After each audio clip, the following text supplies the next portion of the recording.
Welcome to the Republican Professor. This morning, we have with us Lance Robinson.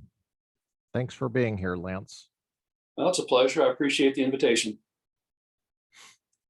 Lance, the way I came to know about you was through a class called The Presidency and the Constitution in the fall of 2009. The professor for that course was one Joseph M. Bessette. He required this book. Let's make sure the Golden Gate Bridge doesn't get rid of it. This book is called The Constitutional Presidency. It's edited by Joseph M. Bessette and Jeffrey K. Tulis, published by Johns Hopkins University Press. And you wrote, and it was required reading for us, you wrote the chapter called Constitution, oh, sorry, let me get the chapter correct.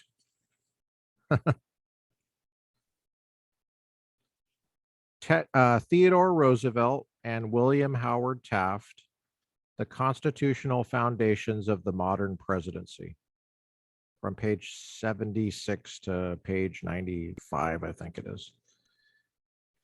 And now at the time, I had just begun the academic study, the formal academic study of the presidency. It was the first time I was thinking about it from a constitutional lens in any serious way. And of course, if you're taking Professor Bessette, you are thinking about it in a serious way. But he had remarkable things to say about that essay, and he mentioned you and that you had been in the Air Force, or actually you were in the Air Force, and while you were studying at Claremont. And so I remember that conversation in his class, and a few other times that we talked about it through the years. And I thought, well, what a great person to have on the podcast. So welcome. Thanks for being here. No, you're welcome. Now you're retired from the United States Air Force. Is that correct? Yes. Yeah, for probably about 18 years now, I guess. And you were a fighter pilot, is that right? Actually, I was not a pilot. Okay. I was a navigator, but I flew the back seat of the F-4 Phantom. We were called as weapon system officers, or weapon system. So yeah. A widow. You retired as a lieutenant colonel? Yes. Wow. So 20 years, pretty much you were in? I did about 23 and a half. 23 and a half. Oh, wow. That's great. Well, thank you for your service. What's when a navigator, what's a navigator do? Well, honestly, in an airplane like the F-4, we're more of a co-pilot and systems operator, if you will, than a navigator. A typical navigator, is responsible for navigation.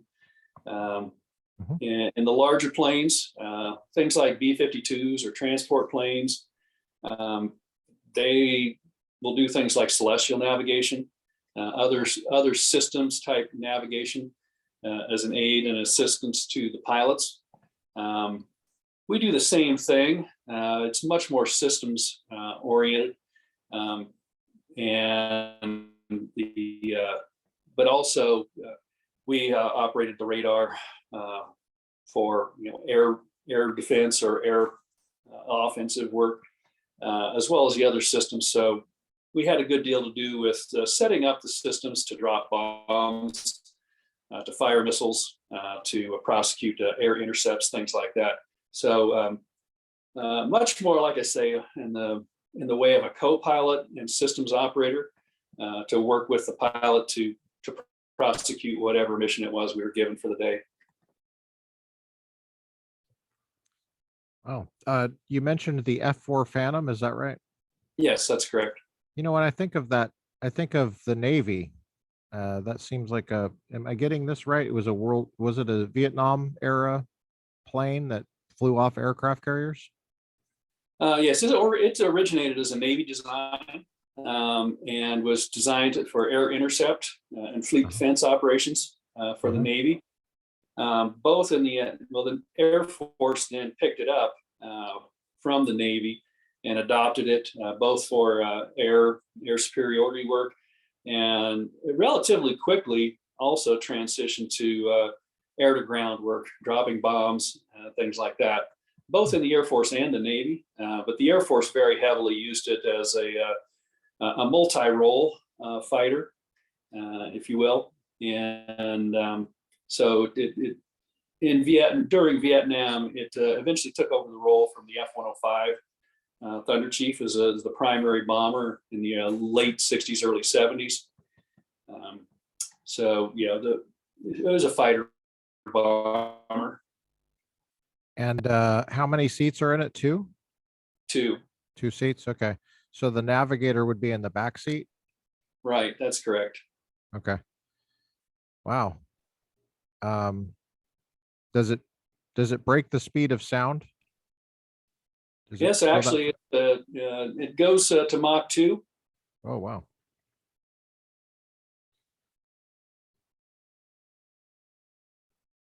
So is that the fastest plane that you flew in?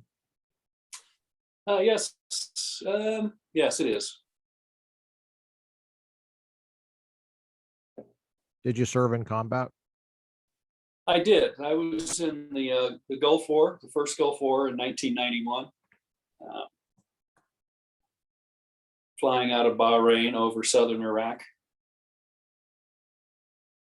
Wow. How many missions did you fly over Iraq? Do you recall? 32. 32. Yeah. What was that like? Um, Kind of a dumb question, but I have to ask. I have to ask. Somebody's wondering what that's like. So, but the Honestly, going into it, as we got our deployment orders, I was looking at that as probably one of the most profound or defining events in my life. And after the war started, we'd been over there for some time. What I discovered was the military environment of the 1980s, the late 70s and 1980s, after Vietnam, had developed a very robust system of training. We were very well trained. We were funded to fly regularly, so we were very proficient in what we did. And out in the Nevada desert, those type of experiences were extraordinary preparation for combat, which they were designed to do. They were designed to simulate that. And my view of it was that our training and the level of proficiency that we managed to maintain made combat very similar to what we experienced in our training in the States. So instead of being kind of a difference in kind to anything that I had done before, it was really kind of about a 10% increase in the level of intensity of what I'd experienced. So I was very surprised that combat did not necessarily take me by surprise, that it didn't throw a huge new challenge in my face, that we were well prepared to go in and do what we were asked to do. If that answers your question, on a gut level, the first time or two you fly in the airspace, it is very attention grabbing. Yeah, that was relatively quick war, right? We Yeah, we 43 days. 43 days. Okay. Did you fly primarily at night? I did.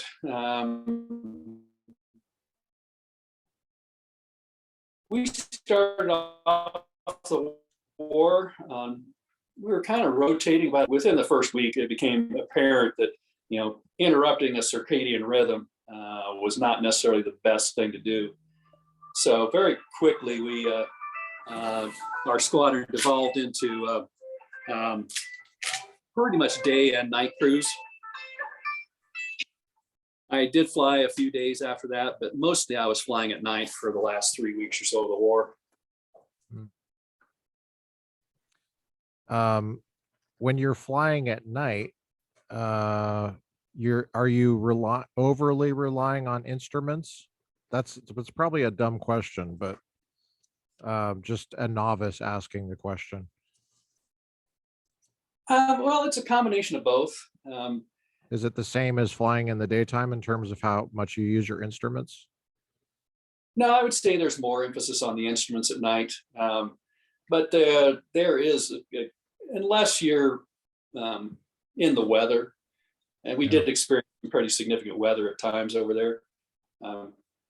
Were you ever scared? Yeah. Yeah. I think that comes with the territory. Yeah. Now tell us about how you wanted to get into the Air Force. What was did you grow up wanting to be in the military, or was that something you developed in college? As a young boy, my dream was to be a fighter pilot. So probably from the age of 10 to 12, somewhere in there.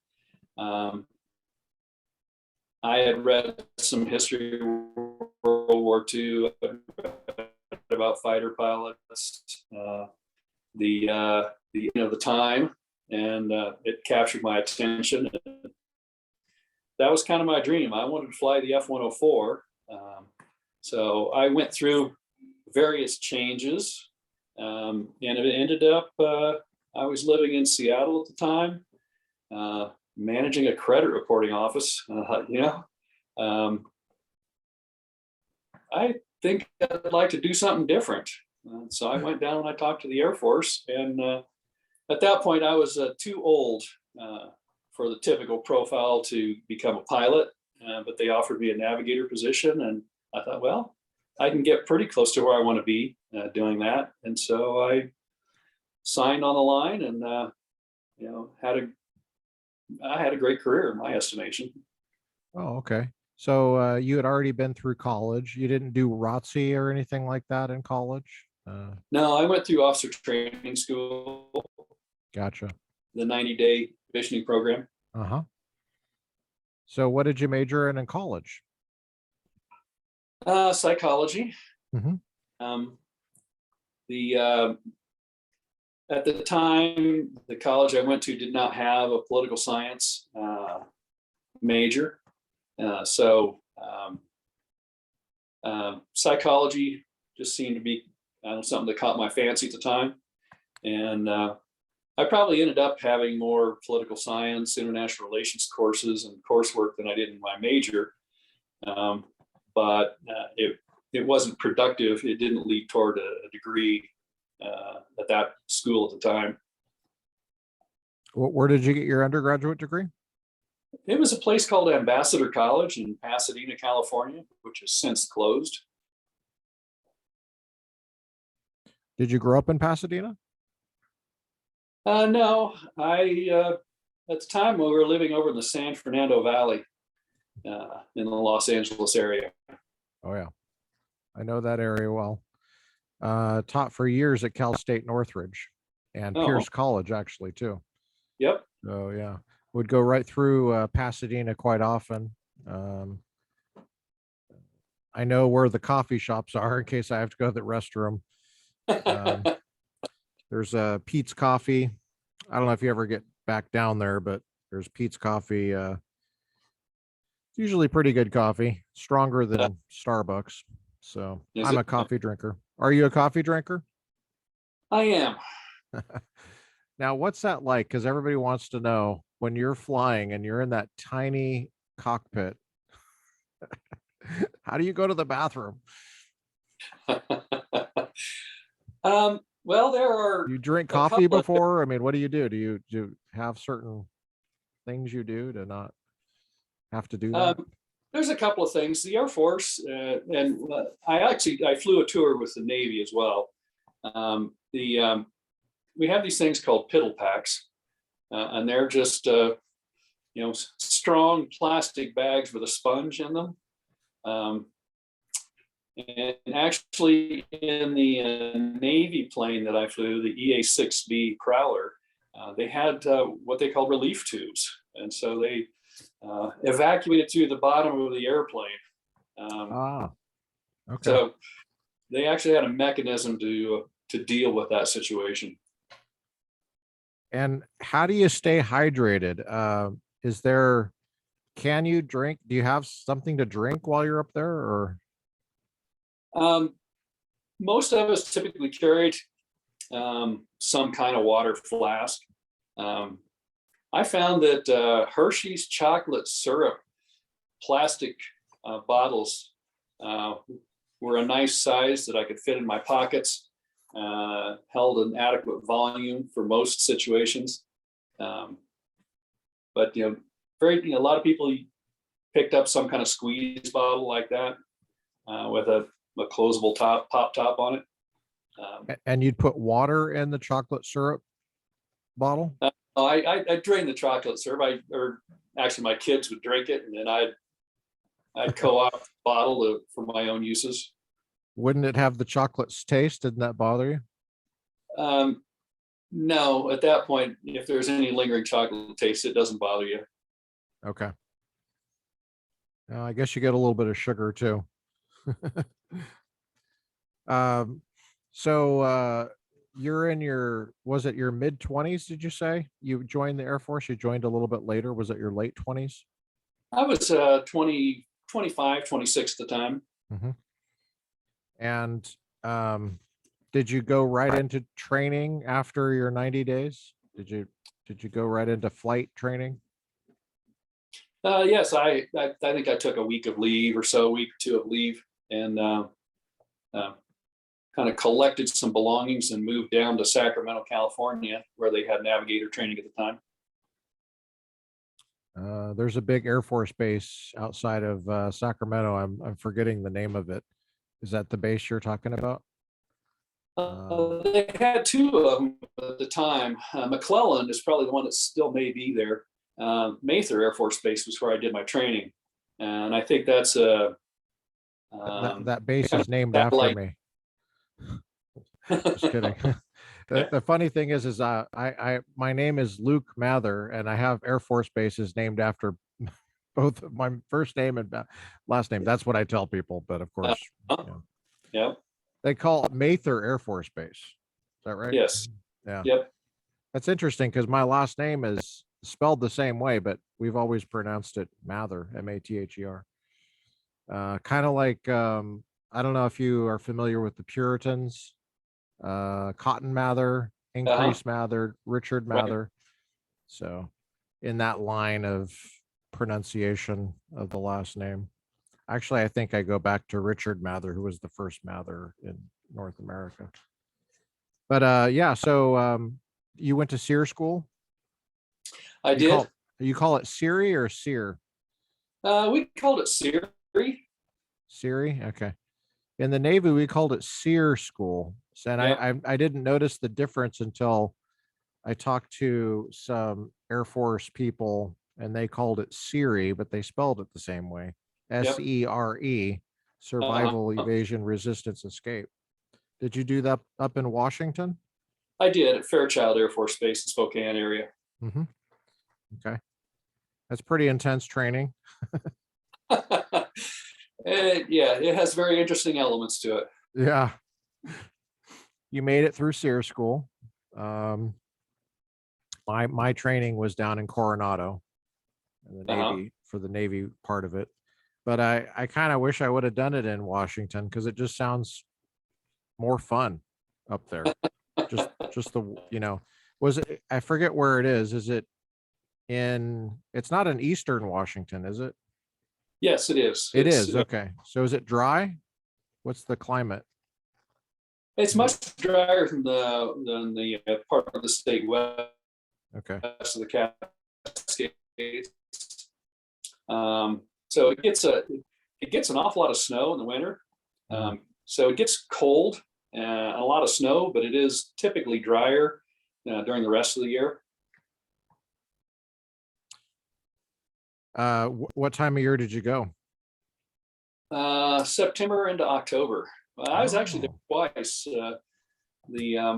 Oh, really? They had my first assignment was in the RF-4, the reconnaissance version of the F-4, and we did missions under what was called the Peacetime Aerial Reconnaissance Program.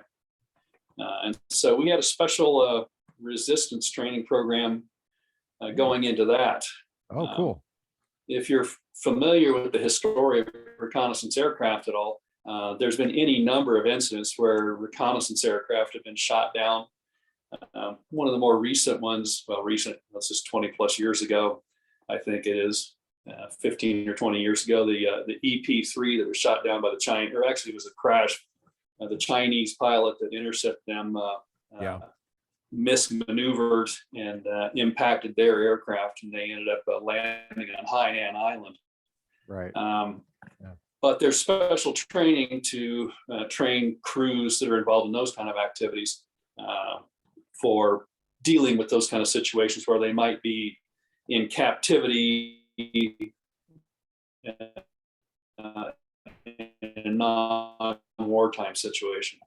Yes. So yeah, I was lucky. I got to go up to 2 programs there. Oh, that's cool. That's really cool. And you were there when it would have been either hot or cold.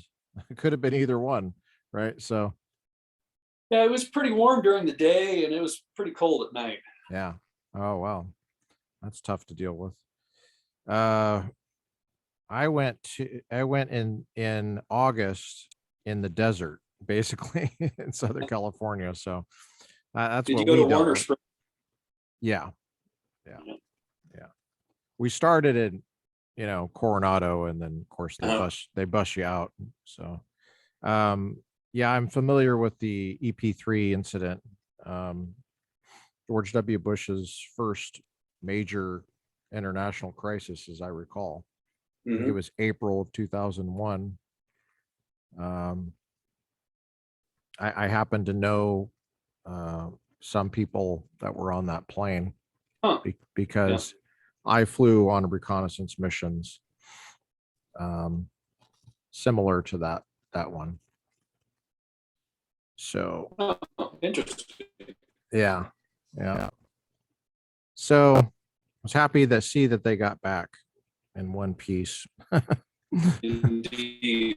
Not the plane. Yeah. The plane didn't come back in one piece, but no, at least they got our people back.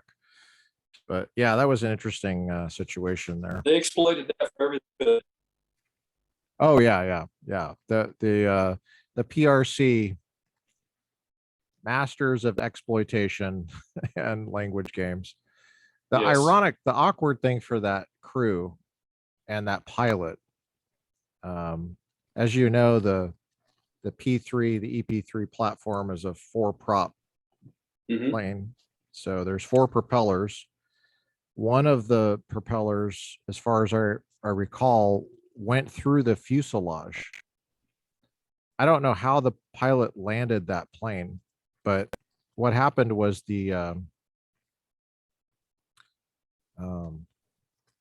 well, were you active duty when that happened? I was. Okay.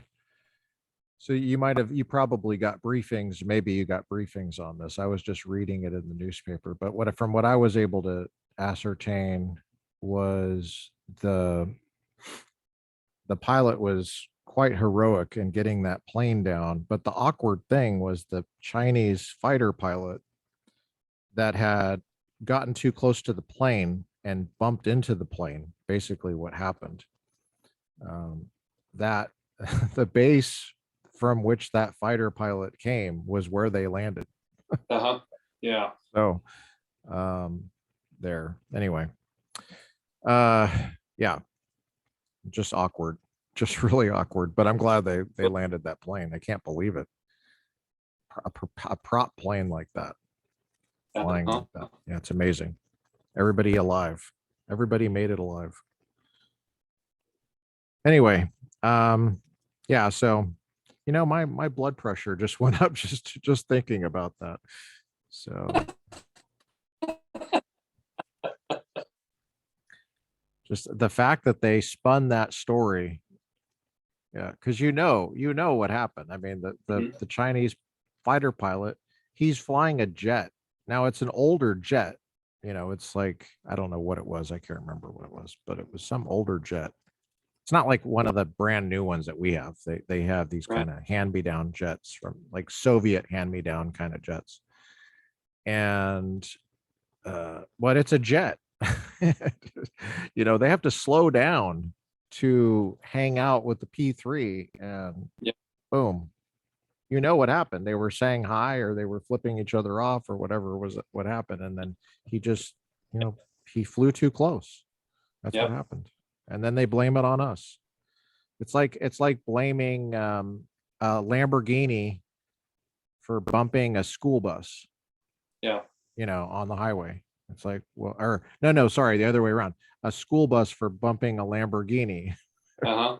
Yeah. Well, anyway, Lance, you at some point during your career, you said you were active duty in 2001. You ended up at Claremont to do a PhD. Now, how did that happen? What was the story behind that?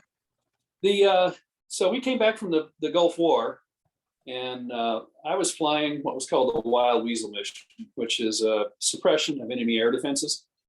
And we got the news relatively shortly, within 3 to 6 months after we got back, that our squadron was going to be deactivated. They were retrenching at the time. The Clinton build down, and or shortly thereafter, they started the Clinton build down, and so it was a situation of, well, find something else to do. And so we were all scrambling to work assignments. One of my goals going into the Air Force, we'd been asked to kind of provide that biographical data at some early point in our career. What would you like to do in the Air Force? And one of the things I wanted to do is teach at the Air Force Academy. And so I got in touch with the Air Force Academy, and they actually brought me out for an interview, and they sponsor officers to go to master's degree programs. And so I was applying for one of those sponsorships. And in the end, I did not get a sponsorship, but they told me that they would be interested in bringing me aboard if I could get the degree on my own. So I went home. I was in Victorville, California at the time. And just down the hill at Cal State San Bernardino, they had a very nice national security studies program. And I went down and talked to the director there, who's become a very good friend of mine since then.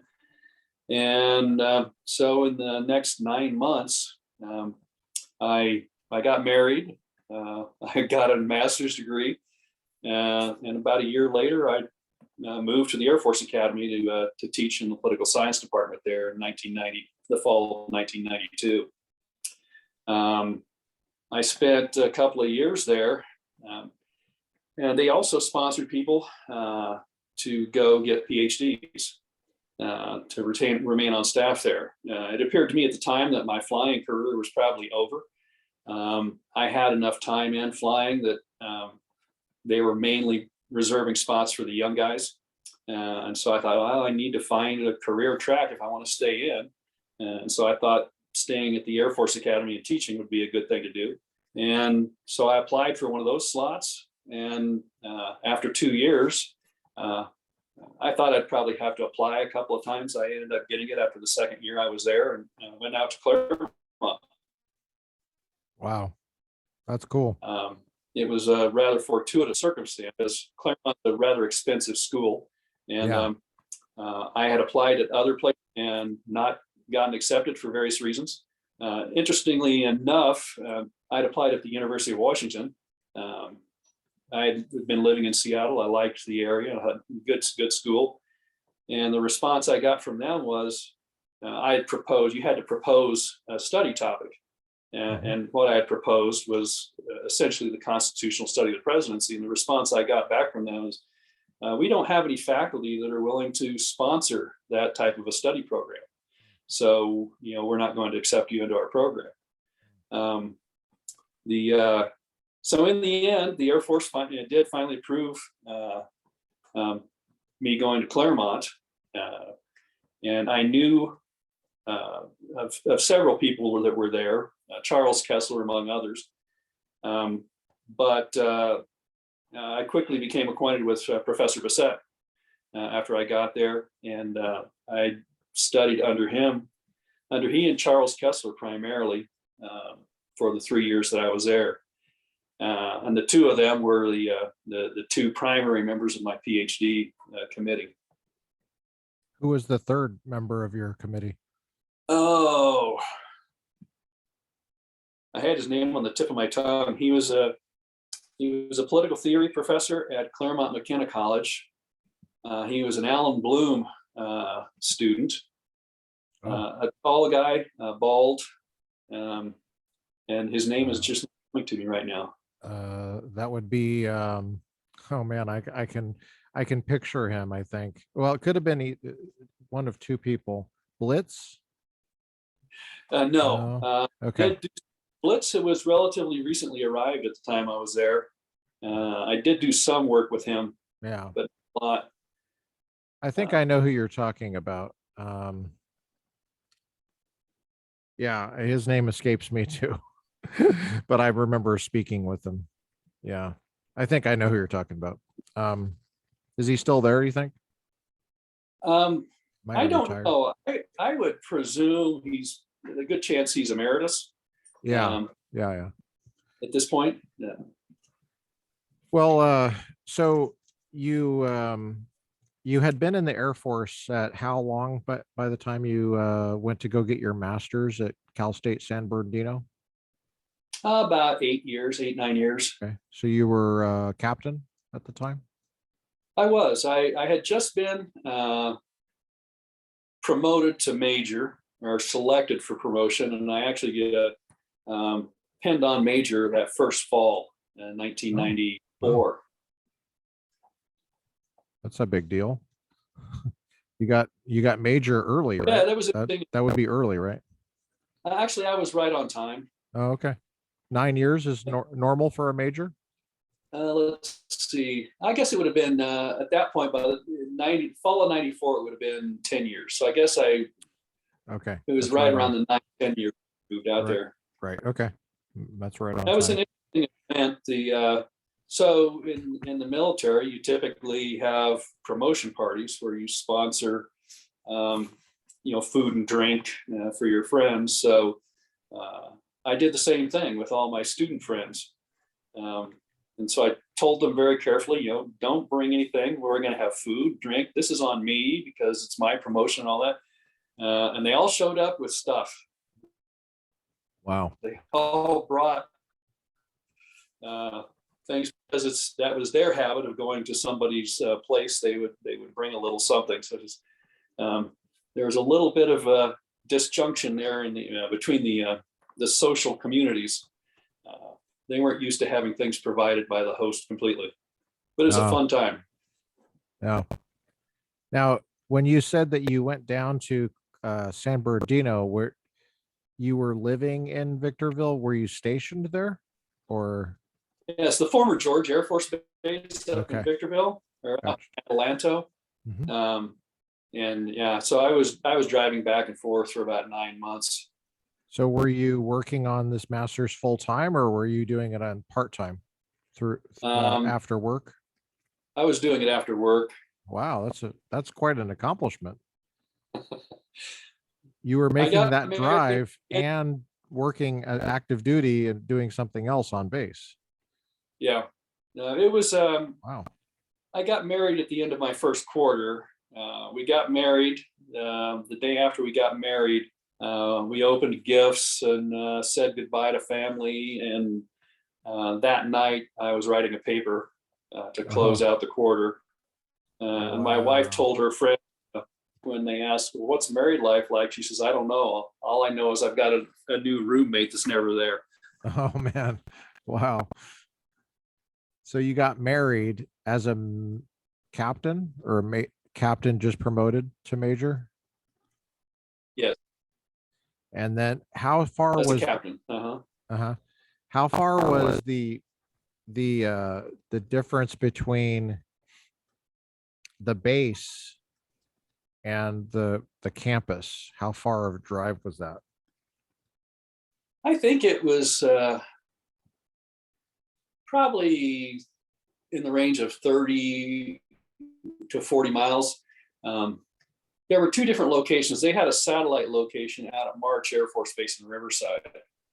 So it would take me about 45 minutes going to San Bernardino. It would take me right at an hour or a little bit over that to go to the Riverside campus. And George Air Force Base was the other base? George was where I was stationed. Okay. So it would take. So what was your what was your day like typically at that time? Were you, what time did you get up, and what time were you working on school? What time were you working on stuff on the base? I'd usually get up probably 5:30, 6 o'clock in the morning to be at work at 7:30. Typical day would be 7:30 to 4:30. Then I would, a lot of times I would just leave from the base and drive down the hill. I'd change clothes, drive down the hill, and then the classes, I believe, if I recall right, were 6 to 9 p.m. And so I'd get home somewhere close to 10 o'clock at night, 3 nights a week. There was one quarter I did 4 courses. That was 4 nights a week. That was really busy. And the commute time was you only had an hour and a half to commute and get dinner. Yeah. Was that pretty close? Was that cutting it pretty close? Yeah, I usually made it. I guess the big factor was the traffic. If there was any traffic slowdown, it usually it worked out all right. You must be a very fast reader. How did you do all that reading and writing papers and stuff like that? Did you just spend your whole Saturday doing that, or were you able to squeeze it in at lunchtime, or? I did do so when I had free time at work. I would do some there as I had time available. But primarily it was at nights, and the nights I had off. My wife and I made a deal. I told her, I asked her, what day would you like? And she said, well, I'd like Sunday. So all day Saturday I would spend reading and writing. And then Sunday we would try to do something together as a couple, try to at least act like we were married. That's quite a commitment, is what I'm getting at. It's just breaking it down for people to see. You're getting up at 5:30, 5, something like that, getting into work at 7:30 on base. Full work day there. Then 6 o'clock is class time, and it's not on the same base necessarily. It's probably not on that base. You got to drive somewhere, change, get dinner, deal with traffic. Then you have 3 hours of class time. And did you ever take a class with Erler, a guy named Erler there? No, I actually knew Ed Erler from a previous experience at Claremont. I went to Claremont for a year after undergraduate school in 78, 79. Oh. I did some study with Harold Rood and Harry Jaffa. Oh, is that right? No way. And so Erler was, I believe he was either recently graduated or he was finishing up his PhD program at that point. There were any number of people that were circulating in that community that people like Larry Arnn, Chris Flannery, Ken Masugi, Ed Erler. Wow. All the big famous Bill names. Schramm. So you knew all those guys as a student? Yeah, they were kind of the generation ahead of me, Okay. and I mean, we had a fabulous community down there. Wow. So they were kind of sponsors and mentors to us younger folks, and obviously many of them have gone on to very significant accomplishments. Mm-hmm. Yeah. So you went to Ambassador College in Pasadena, which is just down the 210 from Claremont. Uh, Then you spent a year at, what was it, Claremont Men's College at the time, or was it Claremont McKenna? no, it was Claremont Graduate School. Oh, okay. You spent a year there Yep. during your undergraduate time. No, this is after I graduated. Oh, after you graduated. I Yeah. got you. So you spent a year at CGU already. Okay. Wow. So that's where you met Jaffa and all those guys Right. are. So I don't know if you know Chris Flannery, who's back at Ashbrook Center, I think, right now. And I know his voice. I hear his on the voice podcast. on his Yeah. podcast. He tells those stories. Yeah, he was one of my political science professors at Ambassador College, and he had Really? introduced Wow. me to the Jaffa School, and so is one of the folks that encouraged me to go to Claremont after I graduated. Wow. Okay. You took Chris Flannery as a professor. So this is before the Air Force. Oh yes. You were what, 22, 23? Yeah, about 21, 22. So you had Chris Flannery. Did you ever have a class with like Harry Jaffa or anything like that? I did. I had a couple of different classes with him. The first semester I was there, he was on sabbatical, and he did some stuff in the evening, just kind of seminar type activities. He'd just gather students and talk about stuff. When he was on sabbatical? When he was on sabbatical, yeah. That sounds like something he would do. Yeah. And then that spring semester, I had 2 courses with him. Really? Wow. Do you recall what those courses were?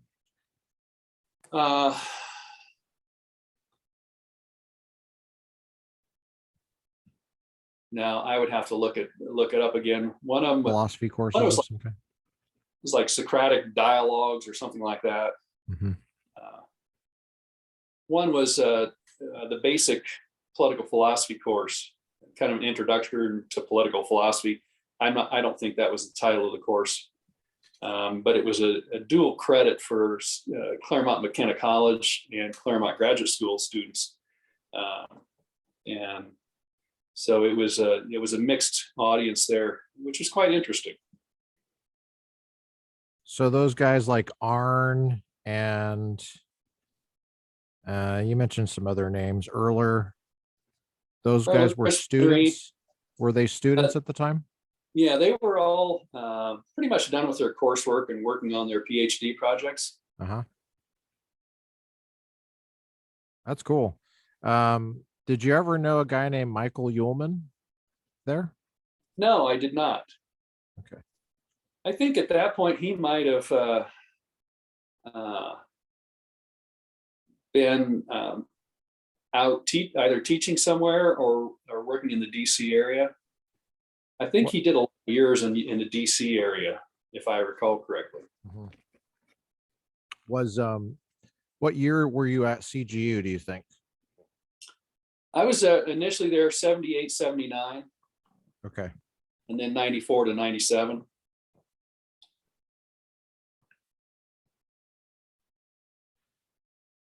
Yeah, I think Ullman had left by that time.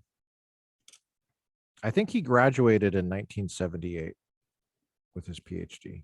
Maybe it was either 78 or 79, but he would have been working on his dissertation by that time. But yeah, he had just been in the Ford administration, pretty high up under Ford in the Justice Department. He served with Antonin Scalia actually in the. Oh, really? Yeah. He served as assistant. He was assistant attorney general for legislative affairs, I think it was. Wow. which is confirmed by the Senate. That's a Senate confirmed position. Um, I guess he was able to get that Senate confirmation pretty easily because he had worked for a senator and he knew a bunch of people. So, yeah. And then I think in 1980, 81, he came on staff at the White House when Reagan Uh-huh. was elected. Yeah, he was my mentor for 10 years, Michael Ullman. Oh, really? Yeah, yeah. So the Very nice. hit. I did a conference with him Mhm. one time um, in the 90s at some point. Uh, the and just an extraordinarily nice man Yeah, and very intelligent and thoughtful as well. yeah. Wonderful writer, wonderful speaker, wonderful, wonderful lecturer. Um, just and he had a broad ranging interests. But he and Bessette were the first guys that brought me into the presidency because he was my second professor at Claremont. I took the class called the Modern Presidency with Ullman. I took Okay. Bessette first, so I Uh-huh. had Bessette, and then and two different, very different styles of teaching. Uh-huh. Ullman is, I would say, a little more dialogical. I don't know if he gets that from Jaffa or whatever. I know Jaffa had kind of a profound influence on him. Uh-huh. Um, and Bessette, as you know, would lecture. Um, he could lecture for 3 hours, Uh-huh. and it was the kind of lecture that you didn't want to miss. At least I didn't. I would take notes for the entire time. I mean, there would be like question and answers and stuff. He did want class participation, but he could easily hold the lecture for two and a Oh, half yeah. hours. You Yep. know, and I had come in after the military, and I was I was a little older than some of these kids in the class, um, and the one of the students said, well, the way the class was graded was 60% was the final exam, Uh-huh. and so it was, I think it was around Thanksgiving. Um, one of the students, the younger one, said, "Are we going to get a study guide?" And um, and and Bissett, he's not a smart aleck at all. I mean, he has Yep. not a sarcastic bone in his body, as far as I can tell. I mean, it never came out in class period at all. So that's why I have to set it up this way so that there's no sarcasm in this at all. But totally straightforward answer to that question. Bissett said, "Oh yeah, I'll save a few minutes at the end to talk about, the final exam and how to prepare for it." So I was like, I think we had skipped a break at that point. It was a 3 hour class, and I had to go to the bathroom, and I was nervous to miss anything. I was like, what am I going to miss?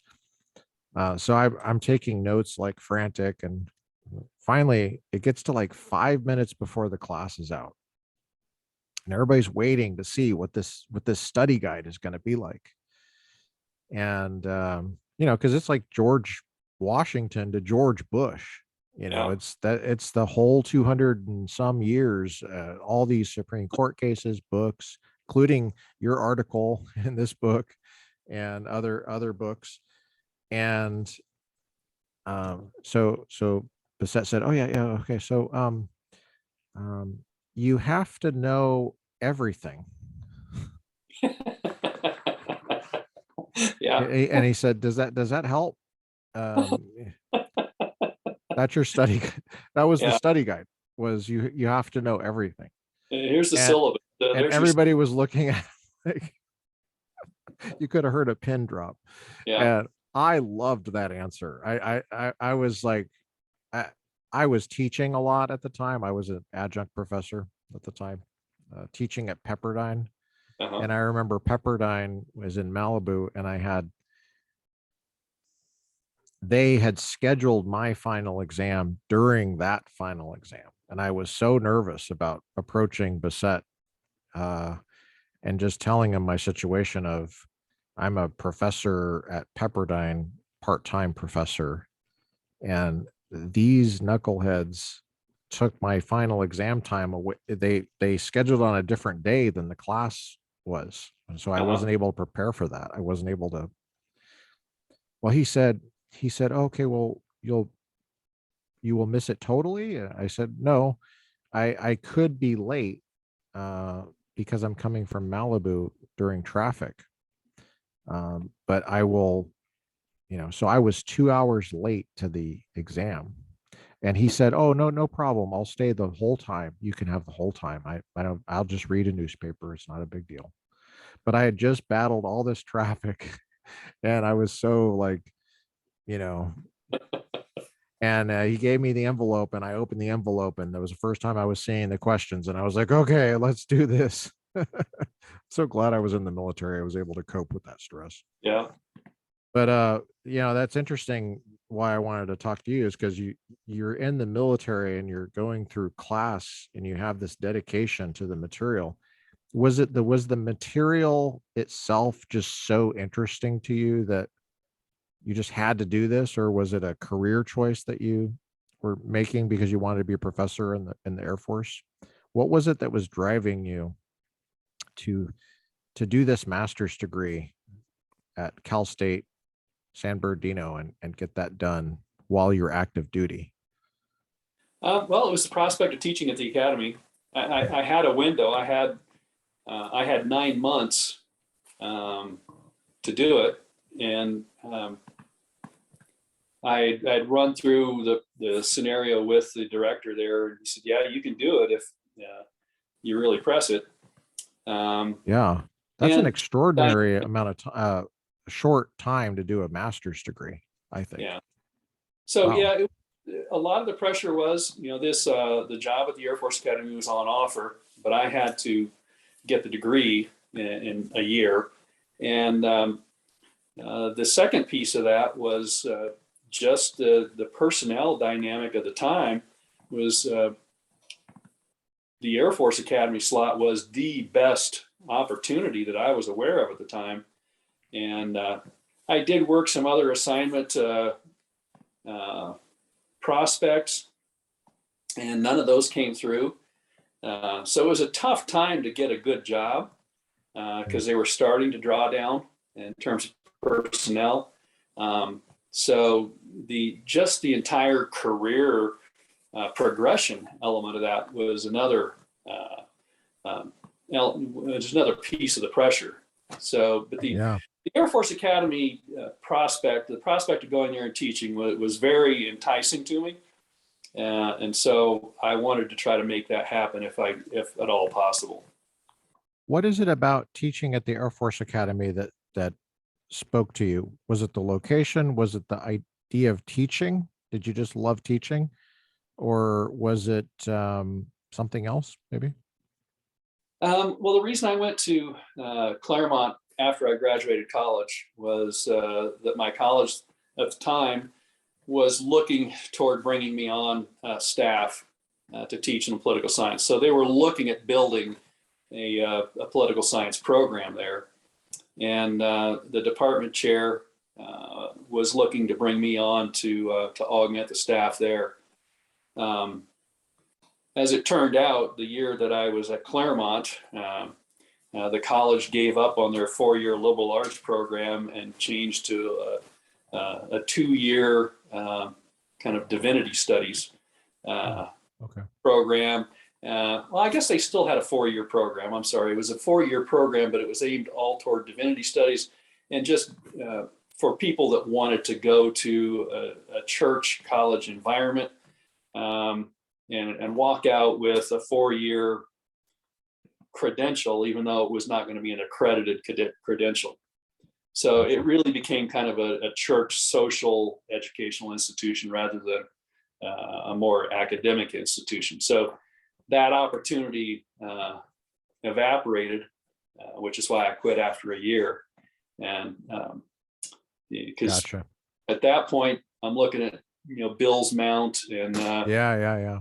not sure what I was going to do. So, it was the element of teaching. I had been attracted to teaching for some time, and I thought it was enticing to think about teaching, future officers in the Air Force. Yeah. And political science was an area of interest to me. It's just Beautiful location there in Colorado Springs. Yeah, it is. It's we've lived there. We lived there for many years. Just moved up here where we are now about a little over 4 years ago. But yeah, we've enjoyed our time in Colorado Springs. Where do you live now? Do you care to say? Loveland, Colorado. Oh, okay. Yeah. Well, I'm from Colorado, so I know How that. are you? Yeah. I grew up in Littleton, Colorado. Oh, okay. Went to Jefferson County Public Schools, graduated from Chatfield High School, which is the main arch rival of Columbine High School. And we all know that, unfortunately, for some other reason. But so I spent many summers down in Colorado Springs, I've been to the Air Force Academy many times, hiking Pikes Peak, spent some summers in Manitou Springs at a camp there. And so, this 9 months to get a degree is fascinating. What year did you get your degree in, your master's? 19 the summer. Well, it was awarded at the end of the summer session there in 1992. 92. Yeah. And did you have to have your degree in hand before they gave you orders to the Air Force Academy? Or did they actually ended up giving me orders. I did have to get confirmation from the program at San Bernardino that I had completed the program before they'd give me orders. But I didn't have the degree in hand because the institution wouldn't grant a mid-term degree. So there was some question about, since the Air Force Academy term began roughly, it usually begins August 8th, 10th or so. And the degree was going to be awarded toward the end of August, toward the end of the month when their summer term ended.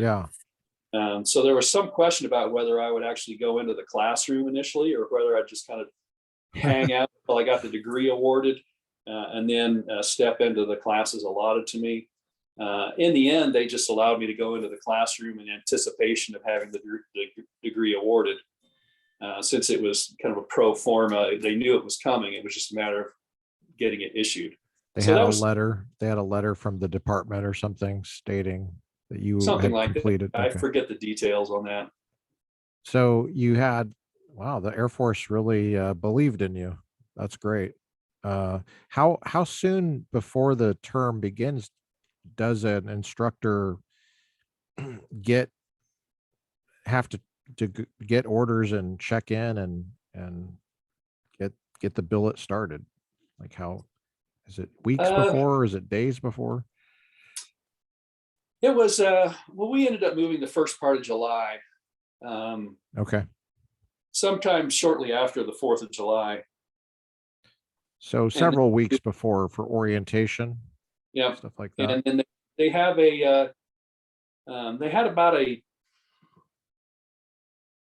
week to 2 week indoctrination program, welcome aboard.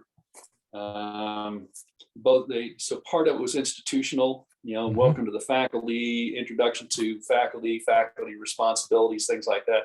And then they had a department level introduction, which was more focused on teaching. This is the environment you're going to be entering. This is how to handle certain situations. This is how we administer the courses that you're going to be teaching and things like that. And who's your supervisor when you're there? Is it a civilian, or is it somebody is the dean like an officer or something like that?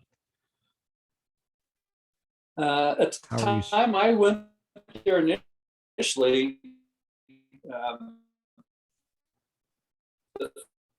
the faculty was almost exclusively we had a State Department civilian and a CIA civilian in our department. Some of the engineering departments had actual civilian faculty members, but it was well over 90% military then. Over the years, they've transitioned. It's probably close to 25 to 30%, I think, now civilian faculty. So Yeah, it's like it's really higher, a lot higher civilian faculty now. Yes. Why would that be, you think? I think part of it was an institutional decision to bring in civilians. So there's an opportunity, at least, by bringing in civilians to bring in people with specific credentials, experience, so expertise. There's also, I think, a personnel element to that, in that it relieves pressure on the service itself to provide officers to staff the institution. Among the academies, the Air Force Academy, especially in comparison with the Army Academy at West Point, the Army tends to bring faculty and staff members from among their best folks. The Air Force Academy tends to keep their best folks on the career trajectory that they're on in their operational specialty, or staff opportunities that facilitate and support their primary specialty. So there's less emphasis in the Air Force, at least in my experience, to draw from some of the best folks in the Air Force to staff, to both train and educate the cadets. So there's a very distinct difference, at least between the Air Force and the Army, in the way they staff the institutions. Okay. That makes sense. What was your initial sizing up of the students? How are the students? I loved dealing with the cadets. I think they're very impressive people. They tend to be very accomplished people. They tend to be very well-rounded people in a lot of ways. Some of that's probably, for some of them, square filling. It takes this to get into a military academy, so I fill those squares. But a lot of them are just very impressive people. My impression is they have kind of a vocational mindset, if you will, rather than an academic mindset. So they have a professional or kind of vocational orientation to the way they view their education. My education is going to support a professional end, in the Air Force. I'm going to be a pilot. I'm going to be a maintenance officer, an intelligence officer, a procurement officer. So there's a professional element to that that kind of moderates or mitigates pure academic interest. Yeah. Sounds like it. So does that affect the way they do their homework and how much time they spend on it? And I think the institutional pressures are probably more of an emphasis on how they spend their time, how much time they're able to spend on that. Yeah. Most of them are going to devote the time necessary if they have it available. They're like any place, you're probably going to focus mainly on your major. And so a lot of folks are going to engineering. So they have required courses in political science. Yeah. Those folks would probably spend less focus on the courses outside their major that they're required to take. But they're still, for the most part, going to take the coursework very seriously.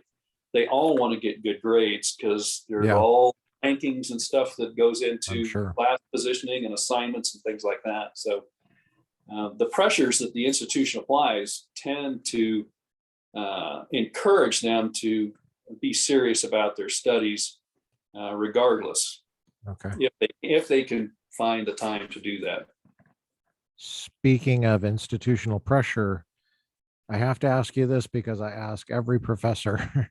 Did you ever feel a pressure to inflate grades from the institution No, or the department? Either one. no. The I recall Harvey Mansfield in the past talking about these type Yeah. of things. Yeah. C minus Um, Harvey and Mansfield. Yeah, and he eventually got to the point where he would issue 2 grades. He would give a student their real grade, and then he would give what he called an ironic grade. Yeah, Um, that's right. and I did. What pressure I felt was more personal, in that in an environment where grade inflation was a real issue. There was a certain sympathy for my students, where I was grading them in a less inflationary, according to a less inflationary standard. And so my students would tend to have, on average, a lower grade coming out of a course where we had a wide band of students taking the course. Which is, I think that's a situation that puts pressure on a professor. It kind of gets back to Mansfield's case. I think part of his solution was, I can't disadvantage my students because of the foibles of the institution. But at the same time, he wanted to maintain some honesty and integrity with his students by giving them the real grade that they earned or deserved for the course. Yeah. Oh, that's interesting. I think I always were you that's a very thoughtful answer. How did Harvey Mansfield get on your radar? Oh, We had one of I think Mansfield's probably, students on the podcast. He mentioned the same thing. He mentioned that he gives 2 grades. John yeah. Yu, who teaches at Berkeley, Oh, right. was a Mansfield student. He mentioned that he mentioned that Mansfield was particularly annoyed at the grade inflation. But Yeah. I think probably through some of his articles on constitutionalism, on separation of powers, and on the presidency specifically. I used a lot of his material in my dissertation. Is really kind of foundational for how to think about those things. And then several times for conferences. So I've had the opportunity to meet him actually, and wow, so cool. A variety of things. But I think the initial introduction was just from reading his publications. Now at the Air Force Academy, were you in charge of developing your own courses, or was the syllabus given to you and you were expected to teach that? There are primary courses that every cadet there takes. So at the time, initially, it was an American government course. We actually had 3. We had an American government course. We had an international relations course, and we had a senior level course that was more policy oriented, and policy and national security oriented. That third course went away relatively quickly around the time I got there. And then you had the majors courses. And it was all very structured. All of the courses were identified. You could occasionally get an independent study type of course, or a seminar type of course introduced for a semester onto the schedule. that was pretty tough to do. So what you did have the leeway to do was take a particular course. So say like a national security policy course, and structure it the way you wanted to teach it. You had certain overarching goals that you had to accomplish in teaching that course, but how you went about accomplishing that, you had considerable leeway to do. But it is a very structured program there. The catalog is structured, and but you do have some leeway in developing your syllabus for a defined course to teach it in the way you would like to. I'm always amazed at just how structured the life at the academy is based on what I hear and what I read. I wonder how I'm always amazed that the students are able to do good work academically, I guess is how I'd put it, because it seems like every minute is accounted for some way, somehow. And it seems like there's not enough minutes to do everything. There aren't really. And so, I mean, they, like everybody, they're faced with a time management problem. I think a lot of civilian students have a time management problem. Yeah, it's self, yeah, but it's because there's lack of discipline. Yeah. And so they don't have the option of choosing between computer gaming and studies. It's I have institutional duties and study. So I think they make those same time management compromises that other students do. It's just they don't have the entertainment element that's competing with their studies and other responsibilities. No, that's interesting. I don't think I'd thought about that before. So maybe they turn out to be, well, I guess you could make an argument that either way, whether they're better students or not, I don't know. Depends on how much those kind of students need some kind of recreation. I guess it could be better because they're getting exercise. They're getting the exercise. They do find ways to entertain themselves. I was the officer on duty one night, and the way this works is you have a senior cadet and an officer that are on duty during the night to handle any situations that come up. How often would you find yourself having duty at night? Probably once a year. Oh, okay, that's not too bad. Not too bad. So it's not like once a month or something. No. In a previous iteration, we did have an incident where some cadets were playing around with knives in their room. And one of them managed to get stuck with a knife in his buttocks. Oh. And the story they came up with is, the knife was they were using to cut some deli meat or something. And they set it on the table or fridge, and he sat on it. And they stuck to the story. It was not a compelling story. But in this other incident, we were doing, one of the things you did is you did a survey of the institution. So you walked the dorms, you walked the facilities just to make sure that things were in order. And so I'm with this young lady who's a cadet squadron commander, and walking through a dorm that had still at the time linoleum floors. And we turned a corner into a hallway where they'd used towels to block the doorways and the ends of the hallway and flooded it so they could do carrier landings on the linoleum floors. And this young lady that's with me gets this momentary horrified look on her face, like they weren't supposed to be, like she understood this was supposed to be a safe hallway tonight. They weren't supposed to be doing this. And then she turns to me and says, "Well, sir, how do we handle this?" I turned and looked at her and I said, "Walk carefully and try not to fall." So all of these cadets are standing at attention in their doorways in this flooded hallway as we march through, the inch or inch and a half of water on the dorm floor, and just exited the area. And so they do find ways to entertain themselves. That's funny. Well, carrier landings, at least they got the service right, for crying out loud. I had to get that in there.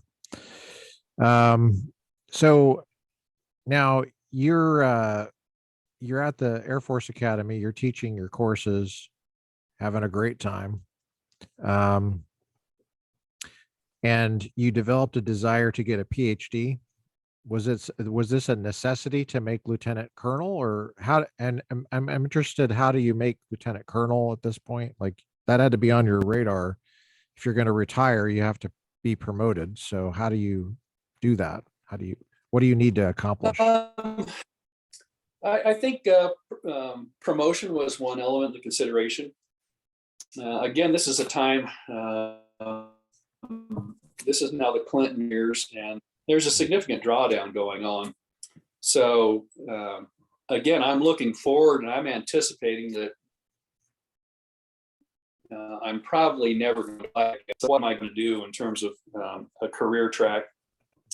And I had enjoyed my time at the academy. The Is this opportunity a was there. 3 year? Is this a So 3 year billet after your master's? it was actually a 4-year billet. 4? Oh, okay. And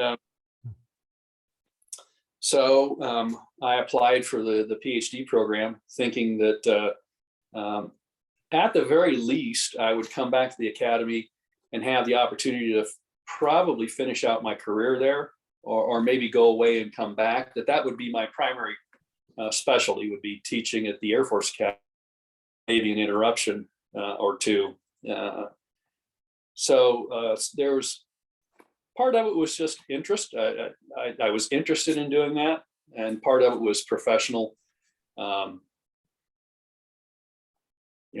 survival in the Air Force at the time. It was a career track that would potentially get me to retirement. And so then there was a selection process for getting the PhD program, getting Yes, into that and getting stationed wherever you're doing your PhD program. right. So they have the departments that all the departments have educational improvement tracks. So you apply within your department, and it's a competitive process. Like I say, I was surprised that my very first year that I was selected. I had figured, I started that second year because I thought it's going to take me at least 2 to maybe 3 years to get approved for a slot. So I was really quite surprised that during my second year there of a 4-year tour that I was selected for the PhD program sponsorship. Oh, okay. I was pleased by it, but I was a little bit surprised that it happened as quickly as it did. So that interrupted your orders there, and you Right. didn't finish that 4-year tour, and you went to Claremont. I went to Claremont, and so that's a 3-year tour for the PhD.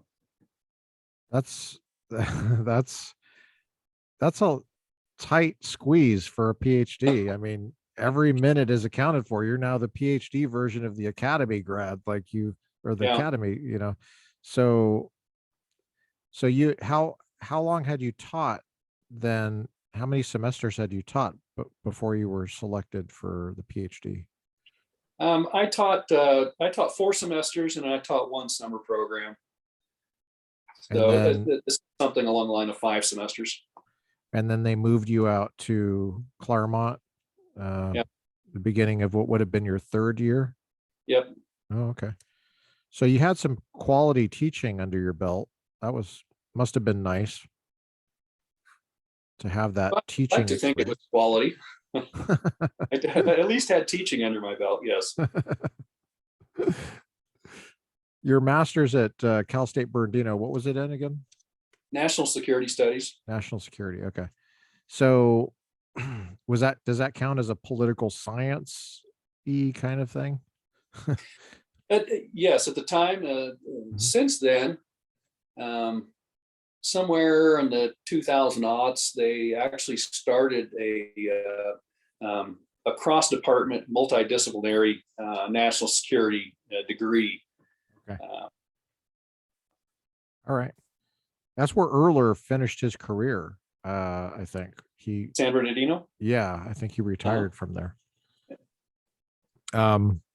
Now, you show up at Claremont, so you must have been taking a full load, right?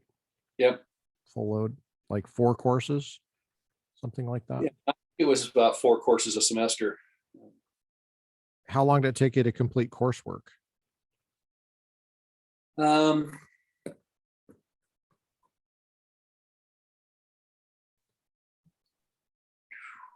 Wow, that's a lot. I think, it took me 4 semesters, Okay. but I was essentially done in 3 semesters. My 4th semester was a lighter load, and then there were some pre-dissertation Yeah, comprehensive exams. proposal writing. Mhm. So the 4th semester, I spent I had a lighter load, and I was working on my dissertation proposal that 4th semester. And so then that summer after the 4th semester, I wrote my proposal and got it approved, and then started the dissertation essentially the 3rd year, the fall of the 3rd year. And you took, did you take the comprehensive exams? Yeah, I took that the 4th semester. That's my 2nd spring there. I took the comprehensives. Wow. That's quite an accomplishment for that. Because now, what was your favorite course that you took?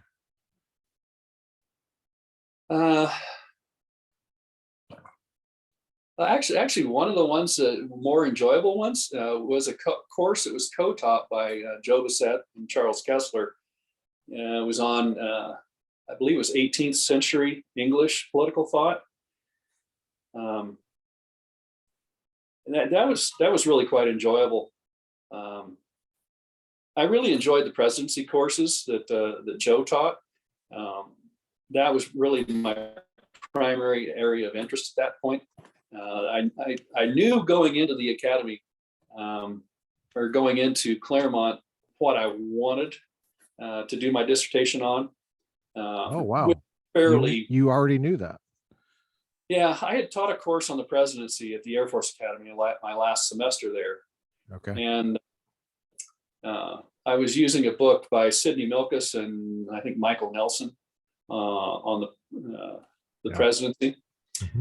And in the treatment of Theodore Roosevelt, there was one particular sentence where, in the way that they described the stewardship theory of the presidency, that just really struck a nerve with me. And at the time, I thought, well, that's not constitutional at all. That's really not presidential or executive at all. And so out of that, the 2 elements that came was I wanted to do work on the constitutional presidency aligned in some way with separation of powers. Gotcha. So those were the 2 elements that I came to school with the thought of that was going to be, if I could get it approved, was going to be the core of my dissertation effort. And as it turned out, that all worked out quite well. So I had a pretty tight focus going in and designed my program to facilitate that particular area of interest.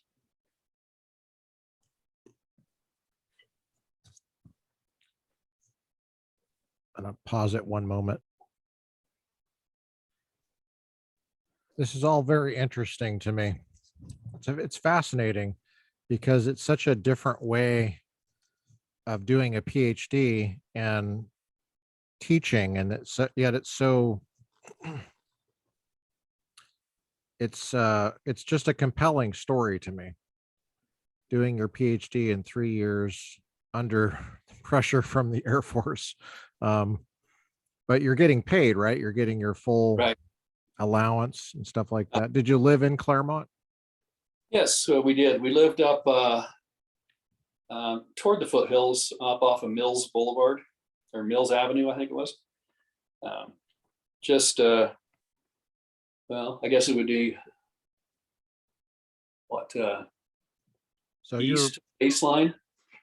You're 10 minutes from campus. Yep. Something like that.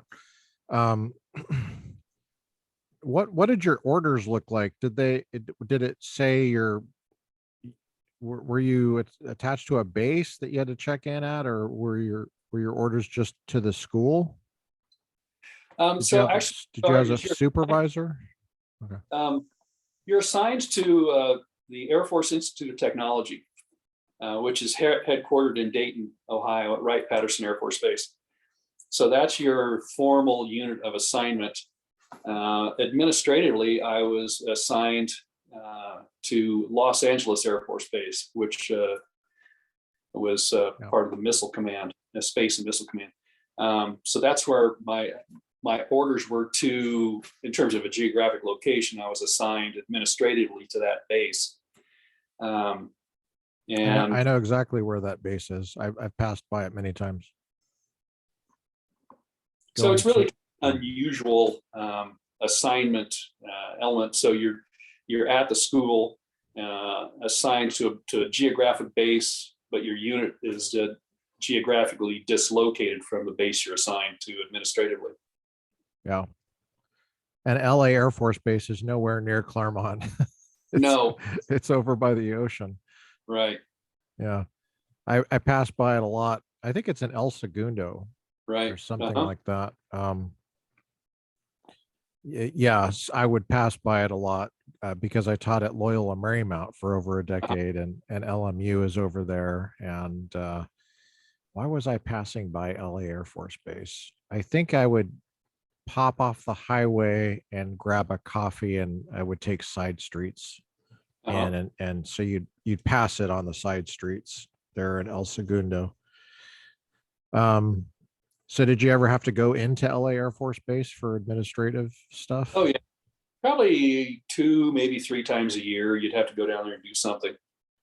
Like a physical exam or something, or like a physicals or some kind of orders. So among other things, when I was promoted, I had to go down there and handle all the promotion, the administrative elements of processing the promotion and whatnot. So it was pretty inconvenient. And then I actually finished my dissertation. I handed it in on April Fool's Day in 1997.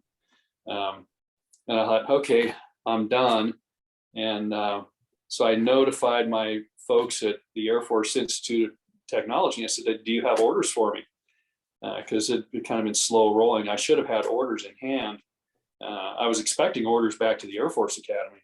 And this kind of process has been dragging on. No, we don't have orders for you yet. We don't have orders for you yet. So, well, I turned in my dissertation. And then there was this mad scramble because, well, oh, so you're done. Yeah, I'm just waiting for graduation now. Well, that doesn't mean anything to us. If you're done, then something has to happen. And they didn't have any orders for me. So what they did is they assigned me administratively to the ROTC unit at the University of Southern California. And so now I was faced with the unfortunate prospect of driving into USC once a week. Yeah. So I did that a couple of weeks in a row, and the colonel there said, we've got a satellite unit that meets out at Harvey Mudd College and the Claremont Consortium of colleges. We'll just have you meet with us there. That's nice. Once or twice, and then he just gave me a home assignment. Just I want you to do this. I think it was time management actually. I want you to do this time management work, and we want to get, since you're from the academy, see if they have materials on time management that we might be able to pass along to our ROTC cadets. So I did kind of an independent study for the ROTC, and I stayed at home with him, which was very kind of him to allow me to not drive. Yeah, that is nice. So you had finished your dissertation, turned it in on April Fool's, and you don't graduate until mid-May, I think, or something. Yep. So that's a month and a half early, and you'd already defended the dissertation at that time? Yeah. Oh, wow. And so you could have just sat on your couch for like and not shaved for like a month and a half. But That, you're so that was my mistake. conscientious that you said, no, no, no, give me something to do. Send me to the Air Force Academy. Yeah. Send me So yeah, somewhere. I'm glad they worked with you on that instead of making you spend a bunch of time in traffic. Jeez. yeah. And you were a lieutenant colonel at this time? No, I was a major at this point, You still a major? Okay. So you were a and senior major, sounds like. Well, I was actually, wait, I'm doing the mid-grade math. major. Okay. Yeah. Um, and it was I was supposed to go back to the Air Force Academy, and so in that period, the last month or so, I called the folks at the Air Force Academy in the department. Mhm. Said, "Hey, when am I going to get orders?" And the guy that was handling the personnel matters in the department was kind of hemming and hawing. "Oh, yeah, you'll be getting orders here in a little bit." I said, "Hey, what's going on?" It's just, "You're not coming back to us." Oh no. And I said, "Why would that be? Because Yeah. I've had, It's a you lot of know, work you just did. the expectation, and Mhm. there was a young lady there, roughly my contemporary, that they were trying to push along and sponsor in various ways. And so what they did is they extended her stay there by giving her my slot. Um, Um, and so I ended up getting orders to go fly with the Navy up in Whidbey Island, Washington, and uh, and then ostensibly go wow. back to the academy after that, although that wasn't certain at that point. So yeah. Wow. So you're like this newly minted PhD, and it's kind of an expensive PhD. Was the Air Force picking up the tab for that? Oh yeah. I think at the time it was what, $14,000 a year. I mean a semester. I think it was $14,000 a semester at Claremont at that point, which is pretty expensive for the time. Yeah. Most of the Air Force program, or most of the programs that they were sending people to, were maybe it was 14,000 a year. Most of them were like $5,000 to $6,000 a year, I think. Anyway, or semester, whatever it was. My costs were about double what the normal Air Force Academy sponsored PhD student was getting at the time. So it's kind of a surprise that I wasn't going Yeah. back. Well, in the large bureaucracy, apparently those numbers didn't matter at all. They just At some point, it's just sunk cost. yeah, yeah. And it's like, oh, okay, well, there's this other thing. So you flew with the Navy out of Whidbey Island. Yes, What was the platform? it was the EA-6B Prowler. It was a radar jamming plane. Oh, wow. Was the pilot a Navy pilot, or was it just a Navy plane? So it was mixed. What happened was in the drawdown in the 90s, the Air Force got rid of their radar jamming platform, which was the EF-111.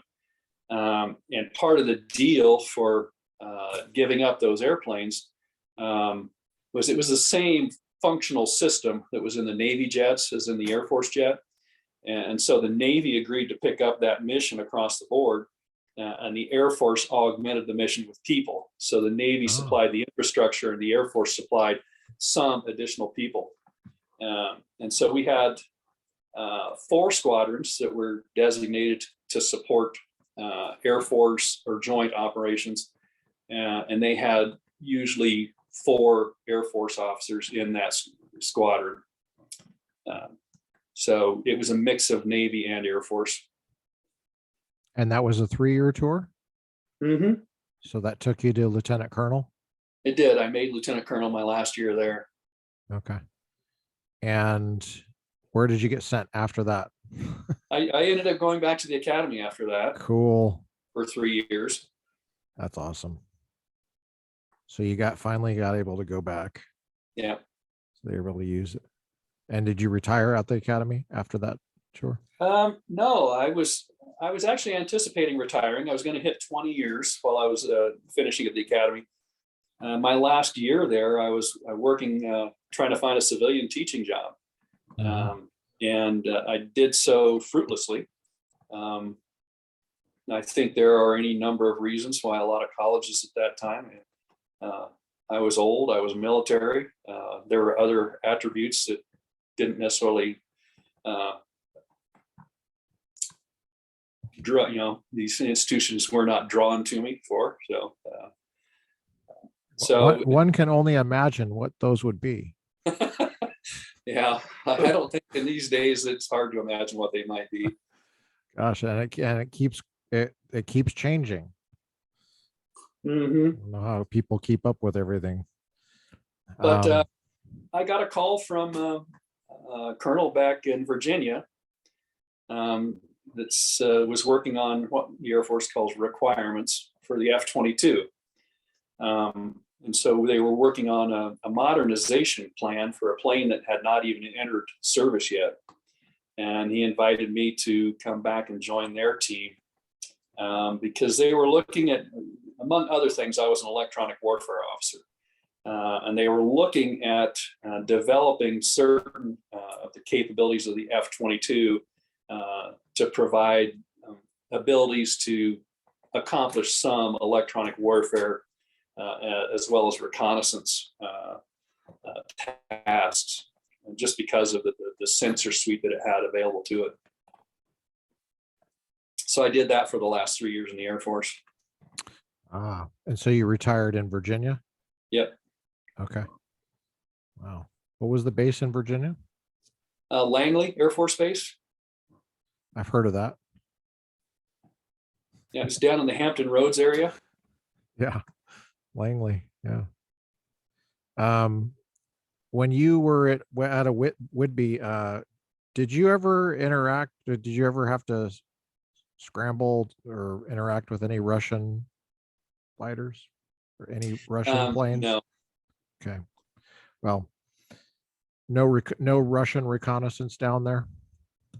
Actually, there are a lot of Russian trawlers in the area because of the submarine bases. The Trident submarine base out in Bremerton, I think in the Bremerton area. And we had both the prowlers at Whidbey Island as well as the P3s. So the submarine, anti-submarine P3s, as well as the EP3s. I think we had either one or two squadrons of EP3s there at the time. Yeah. Actually, when I think of Whidbey Island, I think of the anti-submarine warfare, the P3 platform. Yeah. And because, a lot of it because of that, because of the nuclear submarines that we have there. So that's interesting. That's an interesting connection. I got my wings on a P3, so I know that platform. Yeah. Okay. As an enlisted air crew, not as a pilot, as an enlisted air crew. We have an enlisted designator that's called air crew wings. So I wore the air crew wings. Did you ever run into Stan Dietrich in the P3 community? No. I was kind of weird though, because I was in intelligence. I was trained as a linguist. And so I would deploy to a squadron, and it wouldn't be my permanent duty station. It would be just someone I was a group I was flying with for a couple months. So I didn't really get to know a lot of people very well that were permanently attached to the squadrons. So I was primarily attached. My main duty station was in Hawaii. And so we would be I would deploy out to the Pacific region, usually for some reason, some thing that they wanted us to do. Now, when you got your PhD and you went back to the Air Force Academy, Were you able to teach the courses that you wanted to teach? Were you able to develop like a class on the presidency or anything like that? Um,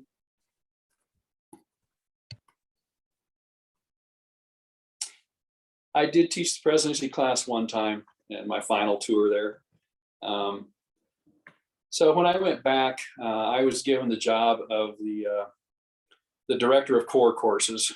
So we had 4 supervisory positions below the department head and deputy department head. We had comparative government, we had international relations, we had American government, and then we had the core courses. So we had core courses in international relations and American government. I ended up supervising the core courses. So most of my attention was both in teaching and in supervision was tied up with the core courses. I did teach our national security studies, our national security policy course one year. I taught the presidency one year. I did teach our political theory course one year, but most of the time I was wrapped up in the core courses. And during that time, they restructured the curriculum, and our international relations course became now an interdisciplinary course, roughly correlating to geopolitics. So it was our department and the geography department, or the geography segment of the economics and geography department, that co-taught that course. And so actually I ended up designing that course, which was quite interesting. And I actually went back there as a civilian in 2013 and taught that course while another professor was on sabbatical. And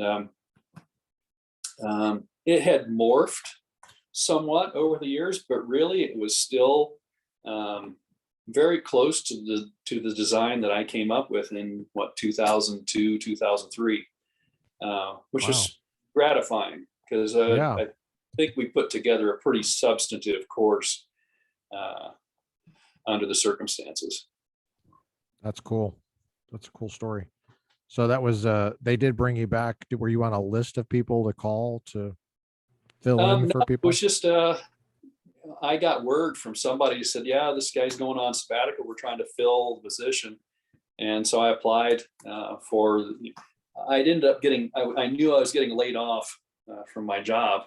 And so I applied for this interim position and got the position. So I was there for a semester.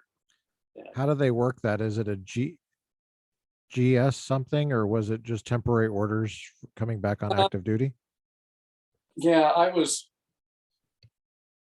what, a GS9 or GS11, I think, something like that. So it was a civilian, an Air Force civilian position.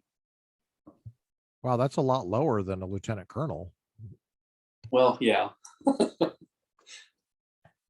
Is that how they view their professors over there? I always thought it was like a senior officer, or maybe not I guess it's depending on what you mean by senior, I guess, but it correlates quite well with the role of adjunct professor. Yes. Wow. So you're familiar with that. I'm looking back at your chapter, Theodore Roosevelt and William Howard Taft, the Constitutional Foundations of the Modern Presidency. And I thought we would talk a little bit about this chapter, if that's okay. Okay, you bet. It's an interesting period of the presidency, the so-called progressive era. You have 2 Republican presidents there, Taft and Roosevelt. And then you have, of course, the modern, you have the first explicitly progressive impulse there in Roosevelt's reelection attempt. And then Wilson gets in there. And so you go through and you primarily focus on Roosevelt and Taft and how they understood the powers and the grant of authority of the presidency. Mhm. And the difference there is, well, there's a difference and there's a similarity. The difference is that Taft, you say, tries to ground his capacious understanding of the presidency's powers in a legal, explicitly legal framework. Uh-huh. So he'll draw from the specific grants of power in Article 2, specific clauses. And he always tries to dot his I's and cross his T's as far as where the president gets his powers from. But Roosevelt doesn't do that. Roosevelt, well, let me just quote from you here. You say that Roosevelt and Taft agree on the need for an expansive executive power. Taft, it turned out, favored a powerful presidency, though one whose powers were informed and limited by law. The primary difference between Roosevelt's and Taft's views is not that between loose construction and strict construction of the Constitution, but rather between an explicitly extra-legal and an explicitly legal foundation for the exercise of executive power. How did you get interested in that debate there? Was that right out of your dissertation? No, but it tracks pretty closely with much of the work I did in my dissertation. So there's a considerable history to the development of this essay. This book, the second edition of this book, had been in works and in discussion for a number of years. The original conception for this chapter was to be associated with Theodore Roosevelt and Alexander Hamilton. So apparently one of the more imaginative things that I ever came up with academically was a fairly close reading of Hamilton's Pacificus essays and a correlation between that with Roosevelt's stewardship the year of the presidency. And some of that, I think, comes out in this essay in terms of, I believe there's some discussion of, especially in regard to Taft, even though Taft is legal in his perception, he finds, see if I can find the verbiage here. He uses customary usage and necessary and proper type of language to apply to the laws and the inference from laws to justify expansive executive action.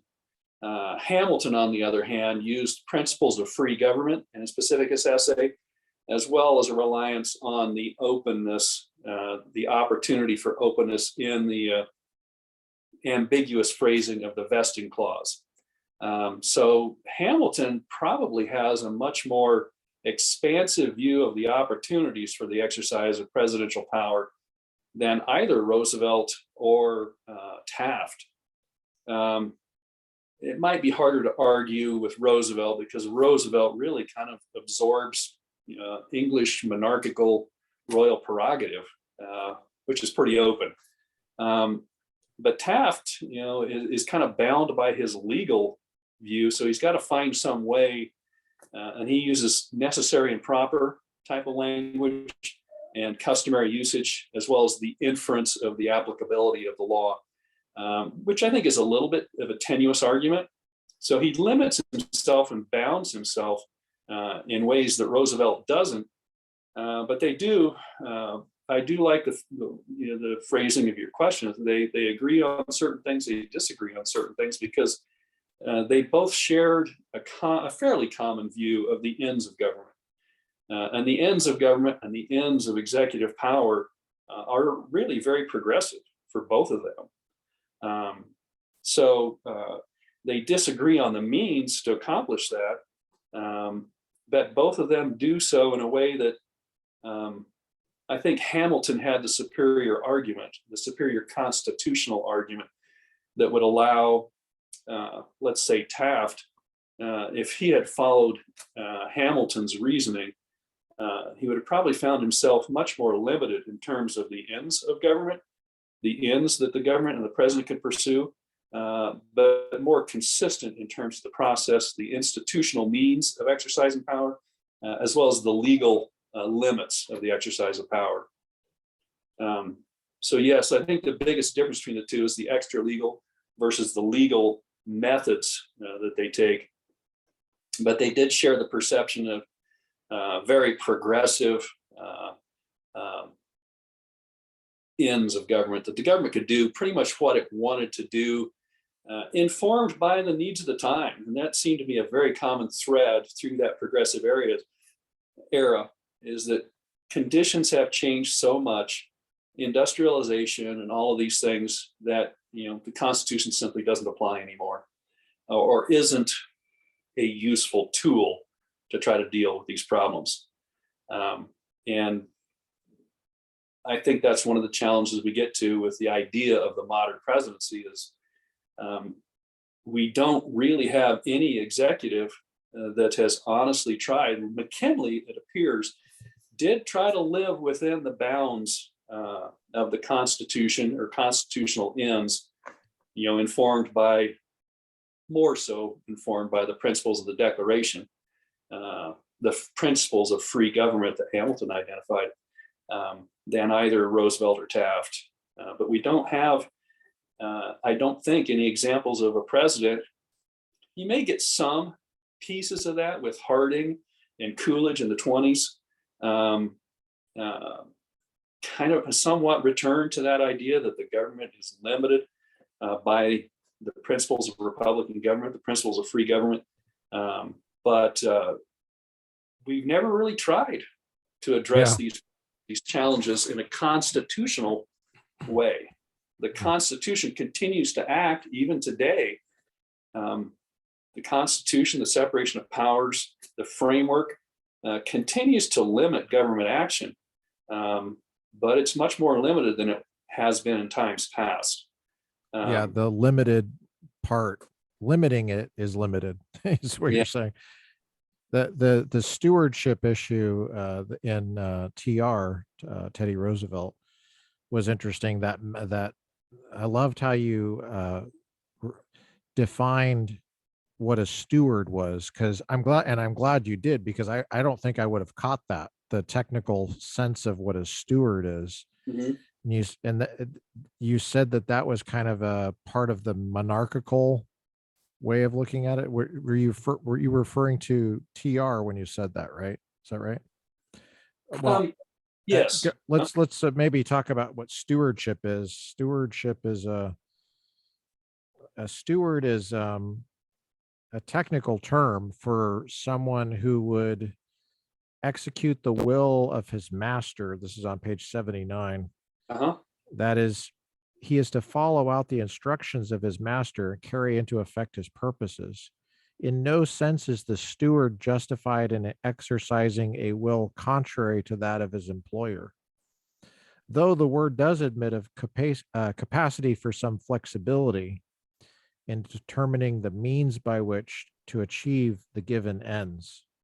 The steward, in other words, is responsible to and accountable to his employer for fulfilling his defined duties. It's a very direct and limited responsibility. The nature of this responsibility or accountability and the meaning that Roosevelt invests in it when he speaks of stewardship diverges from the historical understanding of executive magistracy, especially as expressed in the United States Constitution. And I remember reading that. I'm like, oh, whoa, you're saying Teddy Roosevelt, this guy I want to like.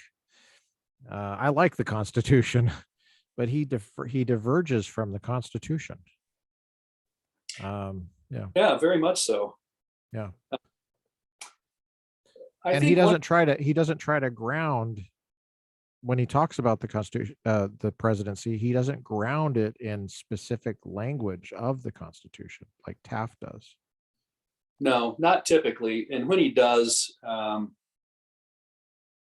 it's usually for instrumental purposes, maybe political purposes in a debate or rhetoric at the time. Okay. He typically only uses it in an instrumental fashion. So a steward is the employer of the steward would be the American people, right?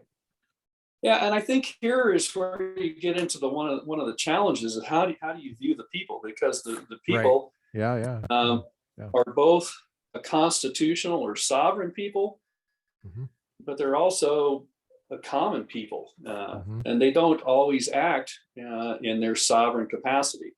So, and that coming to that understanding is not necessarily a common experience today. Right. We understand the people as having two different roles: one a formal constitutional or sovereign role, and one a more common everyday political voter responsibility.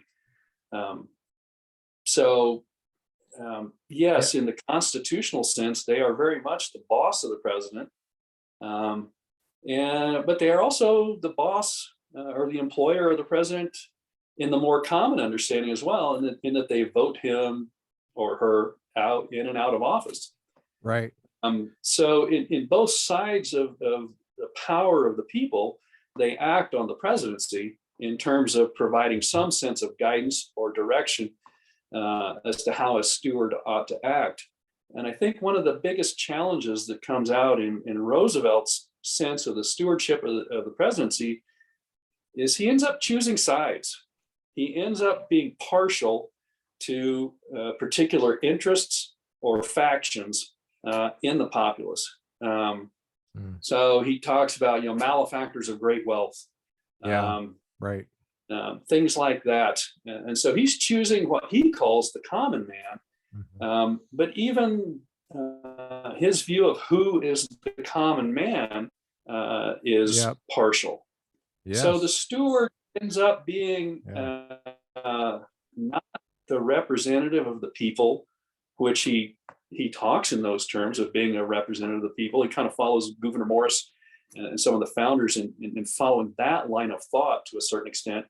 But he's never really the representative of all the people. You lose the sense of the common good in Roosevelt thought because he chooses a side.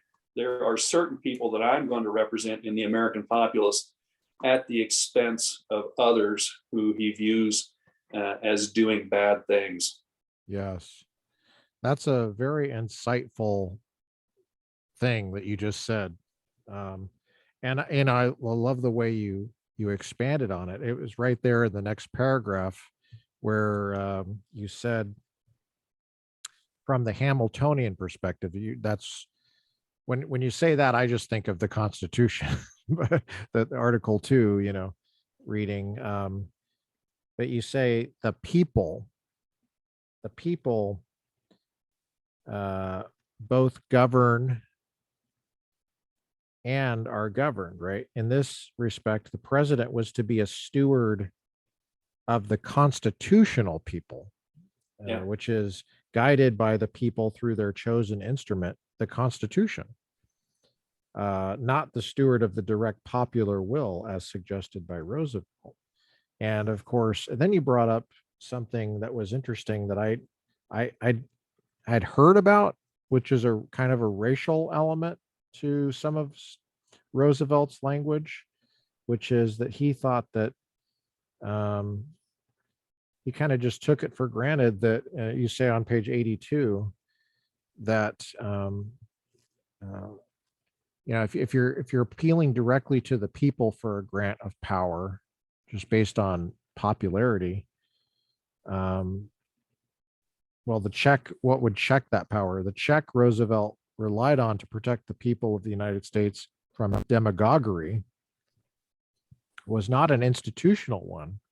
And I think you're saying Hamilton would have preferred the institutional check from demagoguery to to moderate passions of the people and to provide some kind of formal constraint that would protect the reasonableness of the people to come out, allow that to come out. And you say that Roosevelt relied on a faith in the race characteristics of Anglo-Saxons and their inherited capacity for self-government. He just trusted that. And later you say, well, you have an interesting quote there. I mean, he says, comparing it with the Indians, comparing the settlers with the Indians, he said, the first duty of the backwoodsmen who thus conquered the West was to institute civil government. Their efforts to overcome and beat back the Indians went hand in hand with their efforts to introduce law and order in the primitive communities they founded. Just as an example, compared to the type of warfare they would have experienced with the Indians, and I guess what they would have, he maybe have concerned him about the savagery of the Indians. And exactly as they relied purely on themselves in withstanding outside foes, so they likewise built up their social life and their first systems of government with reference simply to their special needs and without any outside help.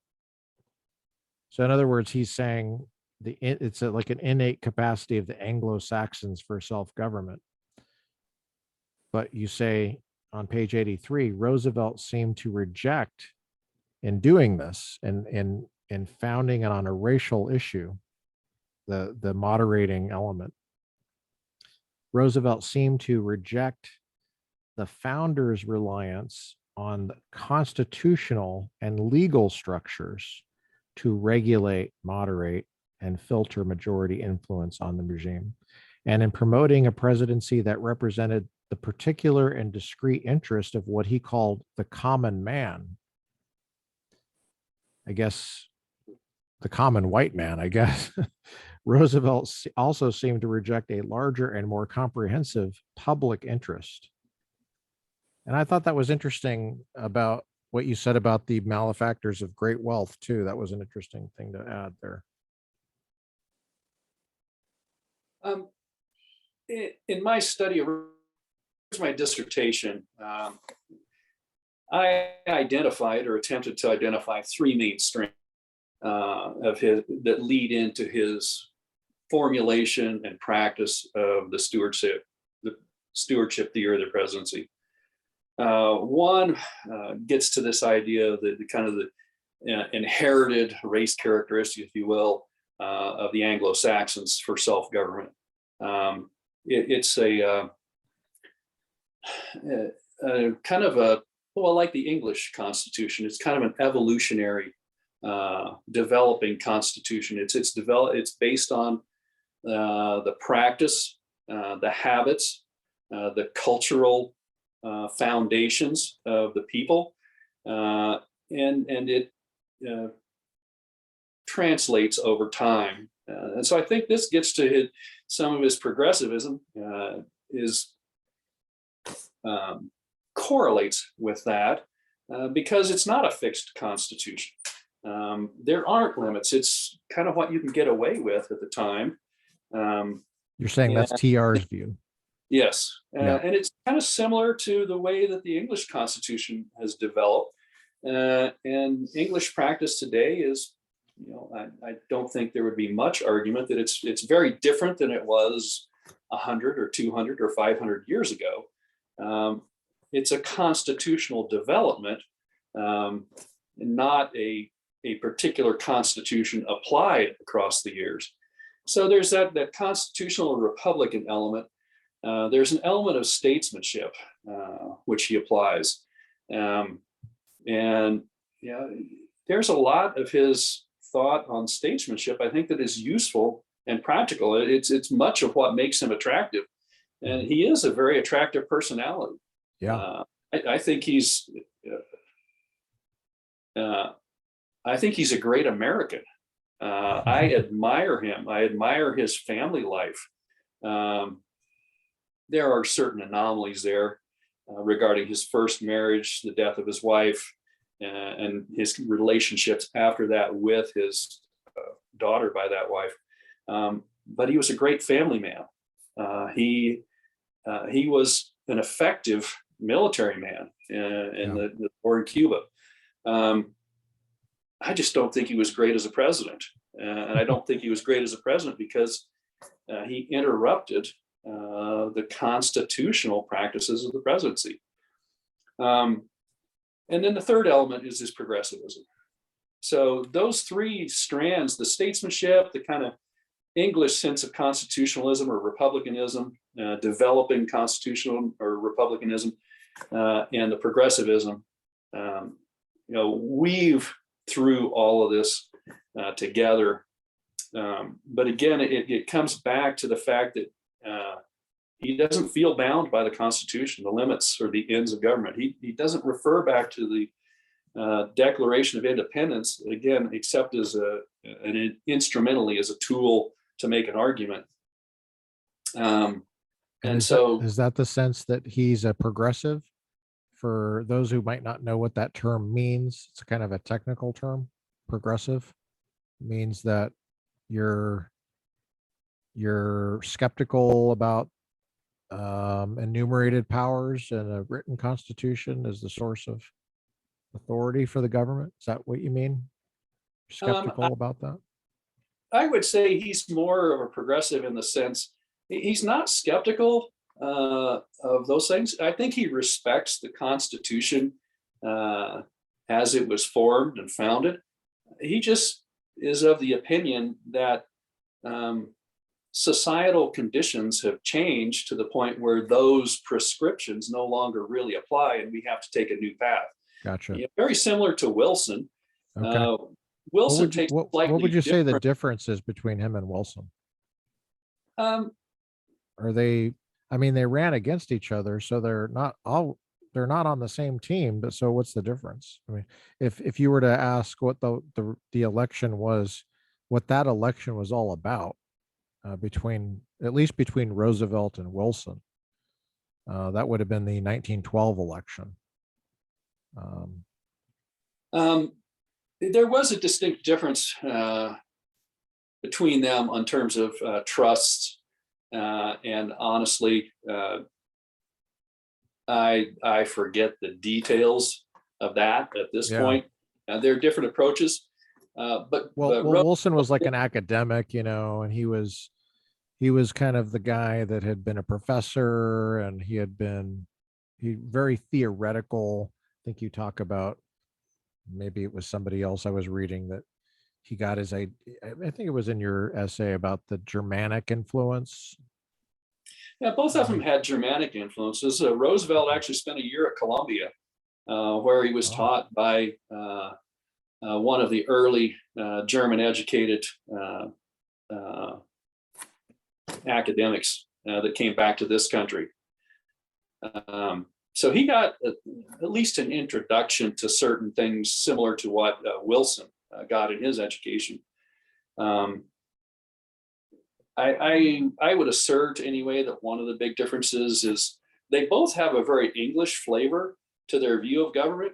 Wilson has more of a parliamentary type view in the application, and Roosevelt, I think, leans more toward, for want of a better term, royal prerogative.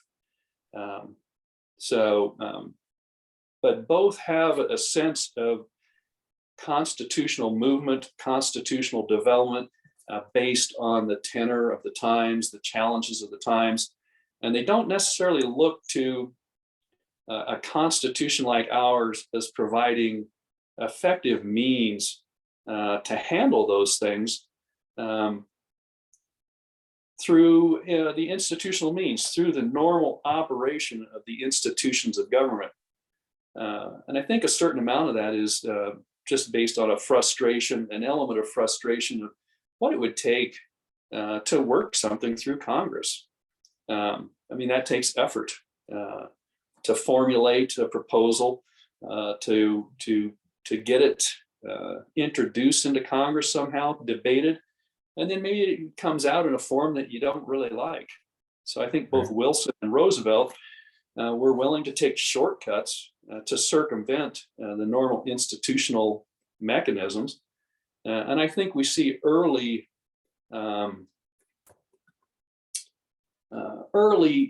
evidences of Congress in certain ways, like we saw in the later, FDR years, the later in the New Deal years, Congress kind of abdicating its responsibilities. We move into the development of the administrative state. I think we see early indications of Congress looking for ways to abdicate their responsibility to seriously debate and formulate and come up with legal policies. Right. Yeah, that deliberation. That might be a little bit of a stretch, but I think we see some early indications of that, which the progressive presidents were very willing to take advantage of that opening. Right. So the deliberation from a Hamiltonian perspective, I suppose, for law is supposed to be in Congress, right? Right. You would think that Roosevelt would rely more on the vesting clause, explicitly, because it's not, the executive power is not defined in the Constitution like it is in Article 1. Article 1 says the legislative power herein granted, right? And it's not really defined and limited in the same way in Article 2. Why do you think that he didn't really rely on the vesting clause for all the things he wanted to do as president? Because I think in his formulation of the stewardship theory, he didn't need the Constitution. He thought we'd moved beyond the Constitution in that sense, and we were already past that. Okay. Yeah, I don't think he ever really looked to the Constitution for that kind of guidance. Huh. So, do you think he read the Constitution carefully and reflected on it, or did he just didn't care?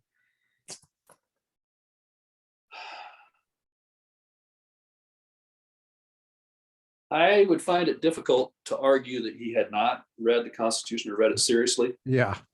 He was an extraordinarily intelligent and informed man about things that were of interest to him. He was a voracious reader. Mm-hmm. He had a very scientific bent to him, although not laboratory type of science. He more of an outdoor naturalist type of science was his orientation. So I think that he thought we had moved beyond the era of the applicability of the Constitution. So he really just didn't look to it for guidance. Now, Taft, of course, is his vice president. For just to review really quick, I believe TR comes to presidency after McKinley is shot. Right. Right. And then so TR is vice president. He becomes president. Then he runs for election again. I think it was 1901 that he is sworn in after winning 1900. Does that sound right? No, he would have. Or would have that? He was elected, I think, 1904 to 1908. Gotcha. So he was. So McKinley won in 1900. Then he became president during that term. TR did. Taft, he said he wasn't going to run again or something like that. Wait, hold on a sec. Yeah, okay. So he was elected again, or so he was elected the first time, the only time, 1904, right? And then he said he wasn't going to run again. Taft was his vice president, I believe. Does that sound right? I believe so. And Taft ran in 1908 and won. Right. And then TR changed his mind. He said, "Oh, I want to get back in. I want to be president again." And this is like 1912. And then he came in with his bull moose party, progressive Right. party, and screwed everything up for the Republicans. Yeah. Taft probably would have, I don't know what would have happened, but then Wilson ended up getting in there for Yeah. 2 terms. So now Taft has a chief magistrate understanding. He rejects the stewardship understanding of it. Right. Yeah. He goes back to he goes back to a much more constitutional view in that sense. But again, I think that his legal orientation constrains him, or yes. Well, he later became Chief constrains him, Justice, or, so yeah, he constrains thinks him like a more than, lawyer. He does think like a yeah. lawyer, doesn't he? But to exercise the power of the presidency and expanse the power of the presidency, he has to find ways to explain the law, or the opportunities available in the law that really kind of stretch a legal interpretation, I think. So he's in this box. He wants to return to a more legal understanding, but again, he doesn't take advantage of the opportunities that the constitutional language, the powers and duties of the office itself, the vesting clause, like the argument that Hamilton made, that the principles of free government are, in some sense, a limitation on those actions that a president takes that may take outside of existing law. One of the things that the element of prerogative, that sometimes law simply doesn't address a particular condition. If you go back to John Locke's treatment of that, houses are burning, you knock down a house as a fire break. Well, what's your legal authority to knock down and create that fire break? There may be no legal precedent or no legal establishment for that action, but it's a necessitous action to prevent the spread of the fire to the remaining street. So this idea of prerogative, but what are the limits of prerogative? Right. Roosevelt doesn't necessarily admit a whole lot in terms of that, other than his sense of the will of the people. Right. And who's interpreting the will of the people? Well, for Roosevelt, he was. Right. So I think Taft paints himself in a corner that he has to take really imaginative legal formulations to explain how the president gets these expansive powers, when the Constitution itself provides some opportunity for that. But once you introduce those ideas, now you also have to introduce the competing institutional prerogatives. What's the prerogative of the courts in response to an executive action? What's the prerogative of Congress to respond to presidential action? And so those type of limitations, I don't think they are interested in activating. So they really want the president to be able to act on his own without a lot of impeding elements. Though I think Taft would be more amenable to institutional deliberation on his policies than Roosevelt would have. Okay. Yeah, you have a key quote here, I think, page 85. You say, the locus of deliberation shifts to the courts for Taft, where the major issues of right and justice are resolved. Whereas in Roosevelt's thought, institutional deliberation was weakened in favor of stimulated and focused public sentiment. Yeah, and that he's like Wilson, maybe less extreme than Wilson, but both of them have that element of trying to interpret public will, or be the statesman for public will.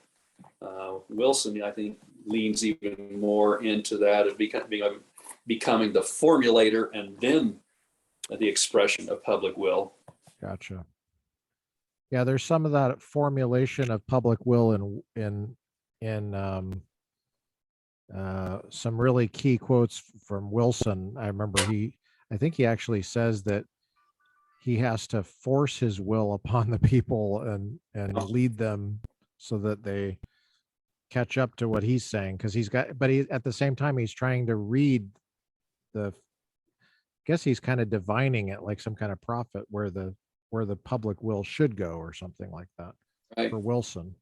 But here's another key quote for in your Taft section: the boundaries of the remaining political activities of the branches were further constrained, according to Taft, by the court's decision in Marbury versus Madison. I think this is the background for the earlier quote I mentioned, which made the judicial branch of the government, the branch that would effectively determine the limits of power of the other branches. So it sounds like what you're saying is, well,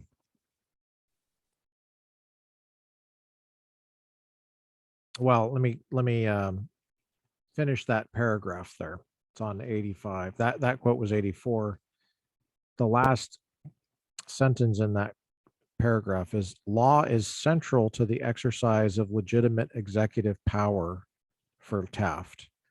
And it seems like that he's saying the court is the ultimate one that will decide that, while it's peripheral and at times an impediment for Roosevelt. So Roosevelt takes himself to be able to go beyond the law, like you were saying, with prerogative, Right.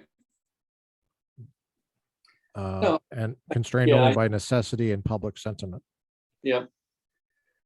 I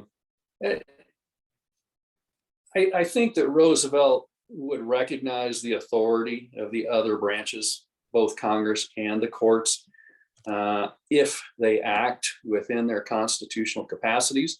But in some sense, it's a grudging acceptance. Yeah, I have to adhere to this because that is the formal structure, but it's not something he would look to. He would not look to exercising that formal structure to achieve a political or administrative or governmental objective. He would act on his own, and in the end would recognize the exercise of power by the other branches when it came to that.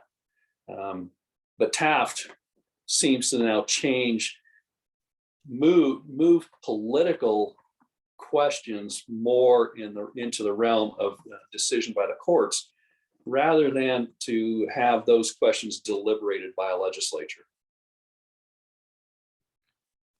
I'm a big fan of Taft's decision as Chief Justice in Myers versus United States, which, as we know, was a decision that reaffirmed the president's right to remove high-level executive officers from their positions just based on the will of the president. In other words, kind of what's called the unitary theory of the executive, where there's one person in charge of the executive branch, not many people.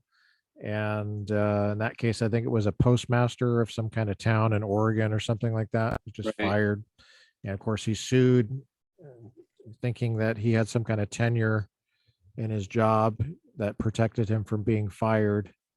And Taft said, no, you can be fired for any reason, based just on, even if the president doesn't like your tie or something like that.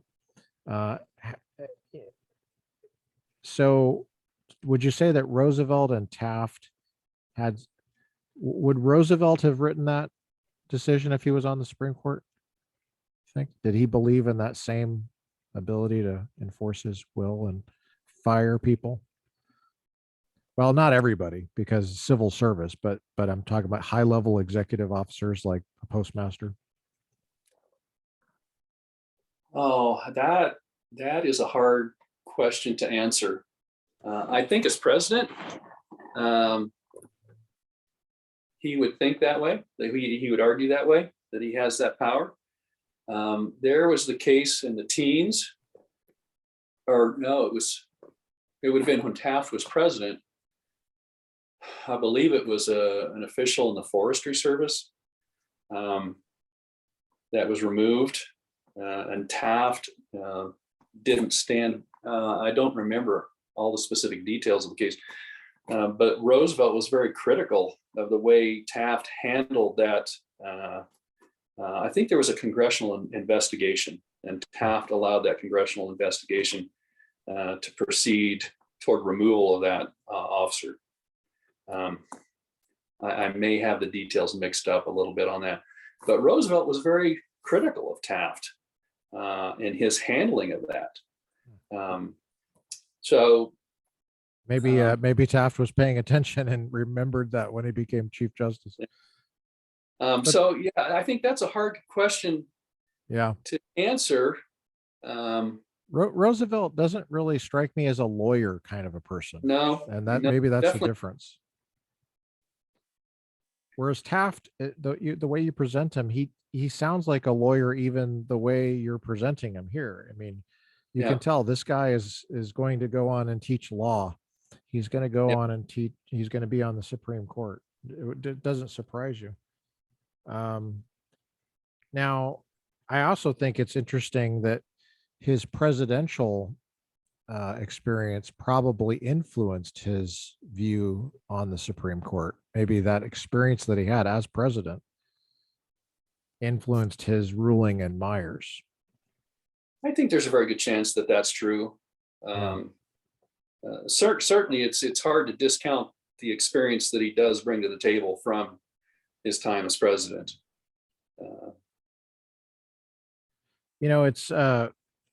It seems like you are, in this article, you are pretty clear that you're for Hamilton's view of the presidency. Hamilton's more, page 88 down at the bottom, Hamilton's more forceful reliance on the vesting power as a source of executive powers not specified or not specifically limited in his fourth principle offered a means to cope with the exigent circumstances that is superior to Taft's crafting of broad legal principles. I think what you're saying there is that when you try to make everything legal beforehand, before anything happens, it's going to seem kind of fake in a way, because or just so practical it doesn't sound legal. Is that what you're saying? If you try to, I think Taft bends the understanding of law to try to find a way to justify the broad or the expansive application of executive power. Again, he doesn't look to the Constitution as Hamilton did. How would the Constitution support an expansive exercise of presidential power in a place in an arena that was ambiguous, where we didn't have the clear direction of law? The president's to take care that the laws be executed. But what happens when there's no law that he has to execute, but action is called for? And there are any number of situations, a lot of those are in the foreign policy arena, where the president has to act absent clear governmental guidance. And so in many cases, those things may be ratified after the fact, or they may be questioned after the fact. So you look back at some of the wars in the mid 1800s, the Mexican War. Those were causes for serious debate in Congress. Did the president exceed his powers and his authorities in some of the actions he took?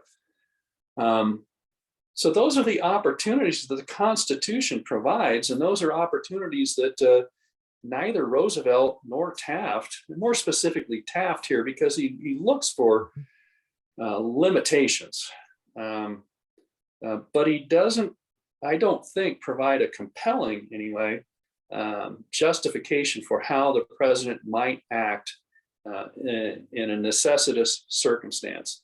So he tries to put that in legal terms that doesn't really comfortably support that exercise of presidential authority or power or action. And yet, Hamilton found grounds for that in the Constitution. Yeah. And then again, the principle of the exercise of free people. So Hamilton found things that were consistent with our way of government, with our with our written Constitution, that allowed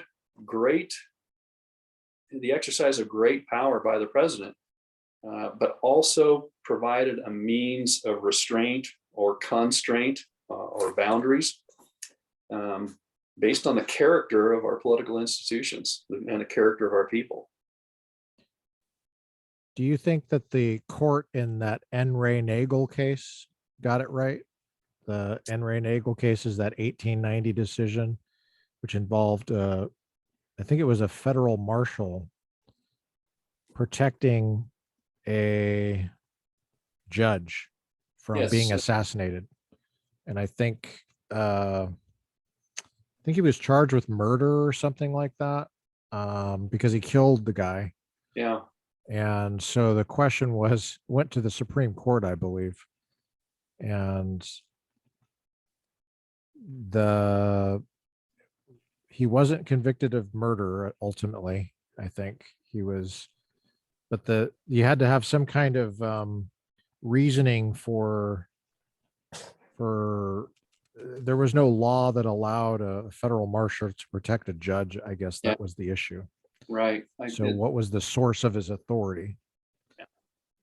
But there's honestly, I simply don't remember enough details of that case or that ruling. My sense of it is that, yes, I agree with the end result. I remember agreeing with it. Yeah.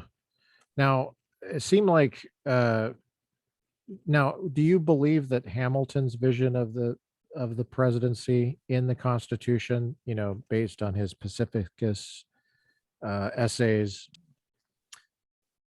do you believe that the Constitution itself, under that understanding, gives the president all the power that he needs to deal with the new problems that arise in a way that is faithful to that design? I think it goes a long way. I think there's a problem there, an analytical problem there, in that I don't think that we've tried that path. So analytically, it's a thought problem that I think that it holds out great promise that we could have handled the new exigent circumstances within a more constitutional framework. I think it's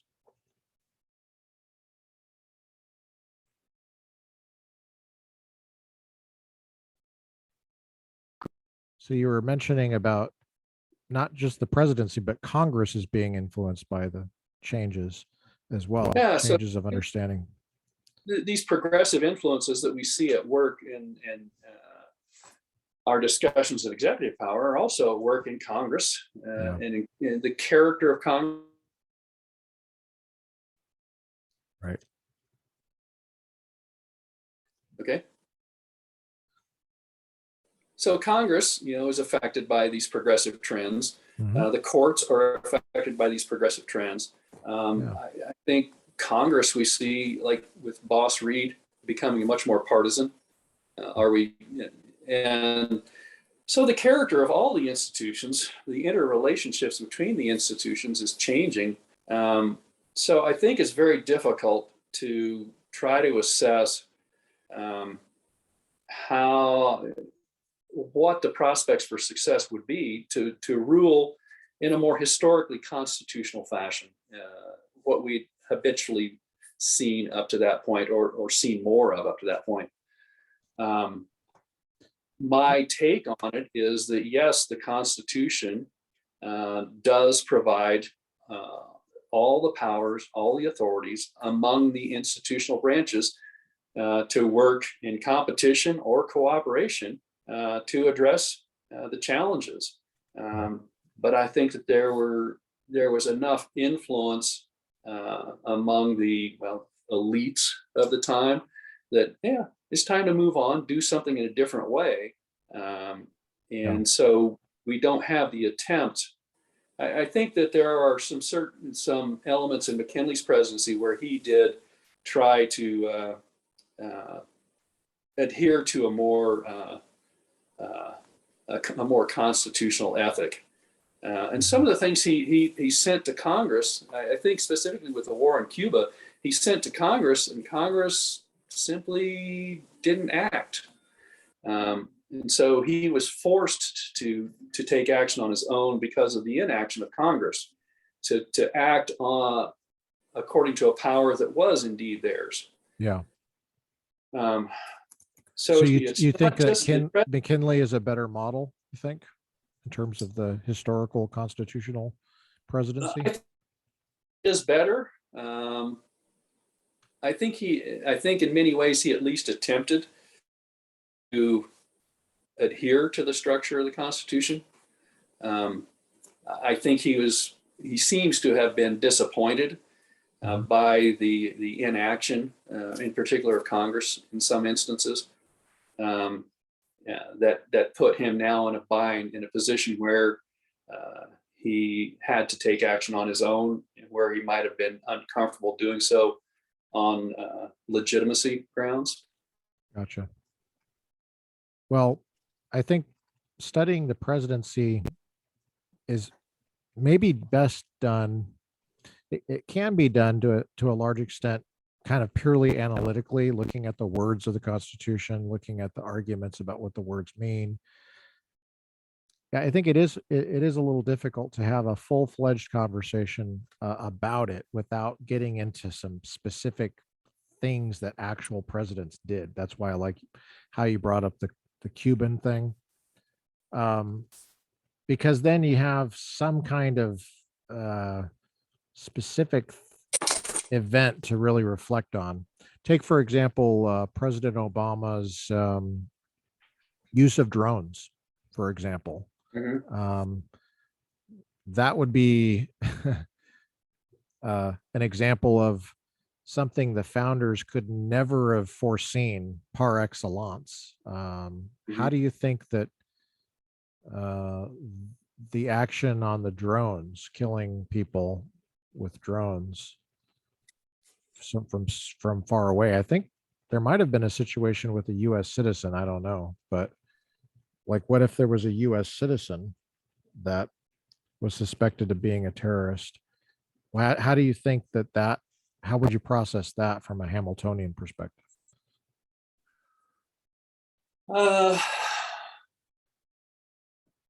Does the president have that power? What's the justification for all that? In post 9/11, it was the Congress did authorize the executive use of force. I forget the specific terminology, but that was a broad grant of power that both George Bush and then Obama used. Mm-hmm. First, I would argue that something like that ought to be revisited relatively frequently. That is this grant of authority still applicable under the current situations? In what ways ought it be made more specific or limited, or perhaps even expanded? So that's on Congress, right, to do that, right, to take the lead on that. Yeah, that they ought to consider these things and that seriously debate those things and provide legal guidance to the president. You send legislation to the president, allow him to respond through the normal course of institutional deliberation with a veto and perhaps an override of a veto. There are constitutional mechanisms to accomplish these things. But the fact that Obama is relying on that same grant of power, a decade or so later, seems to me, that there are better ways to handle that constitutionally. It's not to say that those powers aren't legitimate, but the exigency of the situation has waned. After 9/11, a broad Right. Yeah. grant of power to respond. But once the situation calms down, hey, let's take a look at what elements there are. And as the character of the war changes, and now we're dealing with more dispersed bands of terrorists, and so the use of drones. Are there limits and bounds to how that ought to be administered? So I do think that there are legitimate opportunities for us to have institutional debates about these things, and I don't think that's a bad thing. But I think that we've grown so habituated to Congress not really deliberating the substance of things, but turning the substance. They legislate in general fashion and turn the substance, the deliberations and the ruling and how the administration is to occur of all sorts of things over to administrative agencies, to the executive in essence. Or the court when it gets litigated, and like they did with Guantanamo Bay. Right. I mean, that ended up in the courts. I think the Constitution provides great opportunities for us to govern responsibly, and under very challenging circumstances. And I think that Hamilton provides that window to take immediate or early actions that are necessitous, but then that ought to kick in the normal operation of government. How are we to proceed from here? And we ought to have serious debates about that. And Congress needs to be responsible for that. And we see a great deference in Congress. They don't want to be unpopular by debating contentious issues. I really don't understand how congressmen and women even get the work done there. I don't get it, because like take a congressman from California, for example. They have to fly all the way out there. They're so far from their district. They have to have 2 residences. They have these huge bills that come up that they don't read. They can't. Nobody can read that. I don't even think their staff can really read it. They have this huge bureaucracy that is supposedly accountable to them. But I think it's sometimes the other way around, where the bureaucracy is permanent and they have all sorts of staff and resources and an institutional memory. So if you're a new congressman, you just got there, you don't even know how big the government is. You have no context, no capacity to see what a normal budget would be, or what a normal what's business as usual. And then you're running for re-election right away, and you got to raise money. And I don't understand how Congress is supposed to do this. I agree with you that Congress is kind of abdicating its historic role, but I just wonder to what extent that's possible. So for what it would seem like it would be superhuman to try to do that. But I was going to ask you, what did you think about the second Iraq War going back in? I mean, you were there at the beginning when the first Gulf War. What did you think about the invasion of Iraq? I mean, you had to have some kind of opinion on it. I mean, of course, you maybe couldn't express your opinion as an officer. But I would have to say I'm in general supportive of it. Okay. I think the previous 10 years we had created an untenable situation, and there needed to be some resolution. We either needed to walk away and wash our hands of it, or we needed to pursue some kind of end to our involvement with Iraq. And there are no shortage of provocations that Saddam Hussein engaged in during the years or so. You're talking about the no-fly areas? I don't have a problem.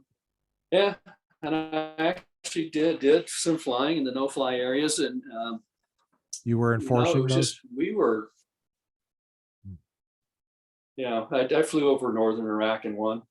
It's just we were bleeding ourselves by 1,000 cuts, and without achieving resolution.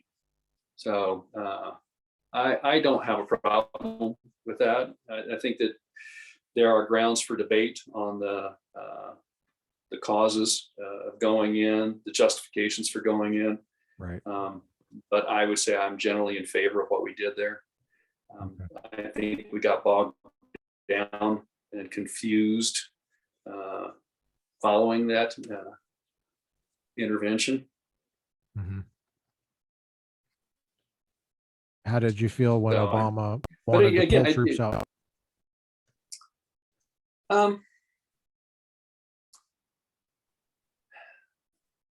I can understand the impulse to pull troops out. Again, we had allowed ourselves to get into a situation that was really long-term, kind of dragging on, in some senses untenable. But we'd also achieved some sense of stabilization. So I think having a status of forces agreement continue the opportunity to preclude some of the fairly disastrous actions we've seen there with the growth of ISIS and their activities.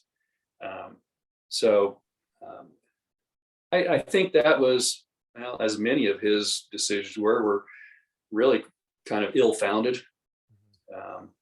Sounds good, but in the execution, well, it's similar to our recent pull to Afghanistan. It was really poorly executed. I can't argue with the desire to extract ourselves in meaningful, substantive ways from the heavy involvement in Afghanistan without simply turning things back over to the Taliban. Yeah. Did you believe that there were weapons of mass destruction there? What's that?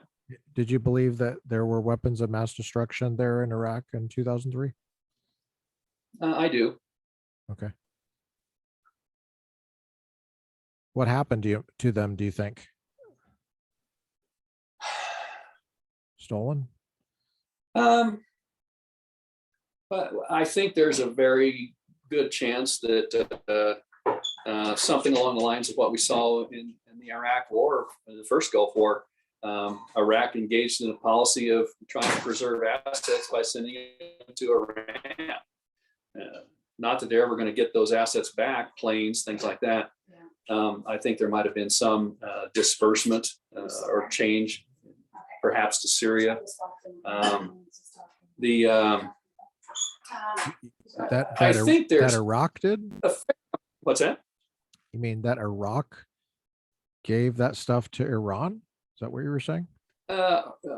Possibly. I would think more likely Syria. Okay. There's a significant amount of evidence that has come out in the intervening time that there were, they found weapons dumps of certain of those types of weapons. Most of them of a more primitive nature than what we thought we were looking for, what we thought existed. So the arguments that Iraq not engaged in that activity really, I don't think, hold a lot of water. Were they as advanced as the arguments we made? Perhaps they weren't. But the argument that we made may not have been as accurate as we thought at the time. Gotcha. But the fact I think the fact is pretty clear that Iraq was engaged in that activity. It would be odd for them to give it to the Iranians, though, right? Because they were at war with them for so long. Right. Yeah. And like I said, I would tend to think that it would probably move more in the direction of Syria Okay. than Iran. But my gosh,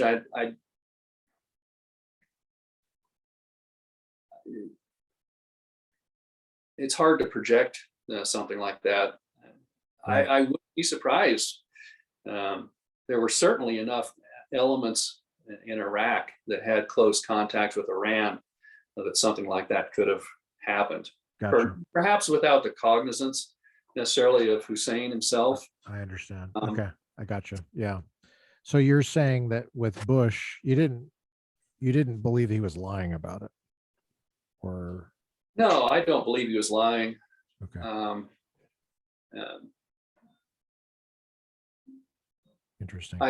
Our intelligence might have been faulty. Yeah. But I don't think he was lying. I don't think the administration was lying.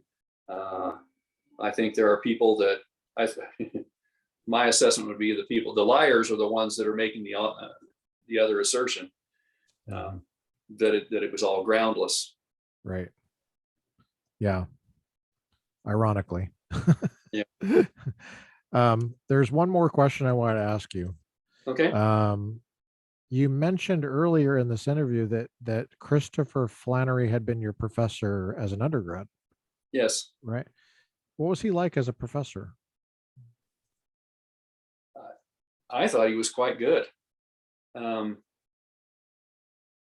I took American government and American foreign policy and a couple other courses with him. I found him to be quite thoughtful. He was. He certainly has a pleasant voice on his podcast, The American Story. He brought to the school the perspective of Harry Jaffa and Harold Root, which was very much counter to what I'd had typically. What I had was a standard boilerplate political science and international relations education at that point. And he introduced questions that challenged kind of the conventional wisdom, which I found to be very refreshing and very helpful in the development of, what I hope is an inquiring mind. Can you give an example of that so we can wrap our minds around it? In my what would be the boilerplate, and then what would be the Jaffa Flannery alternative? The previous year, I was taking an American foreign policy course with Chris, and the previous year I'd written a paper on the Panama Canal, which was a contentious issue at the time, and so we had a brief debate in class over that, and he said, "You know what? Let's hold this debate." He says, "Why don't you bring your argument next week to class, and you'll present your argument, and I will respond." And so I did, and mine was kind of a standard boilerplate. It's kind of colonialism, and really shouldn't be down there. And he came back with an argument of American interest. As I recall, that was the primary element, that that we had built that canal, that we had done so legitimately, that we had a legitimate interest in maintaining our influence there, and it was a very thoughtful argument, and it was that there are two sides to this argument. There's not just one side, Right. and it was eye-opening to me, because they were questions that I had not even entertained when I'd written this paper. They were questions that were not asked in the resources that I gathered for my paper. Mm. But those resources were available. I simply hadn't found them or gone to the effort to find them.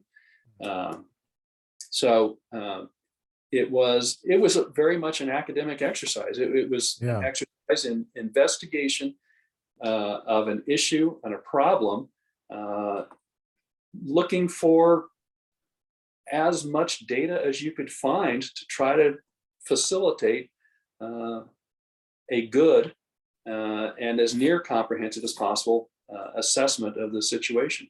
Wow. That's a high compliment.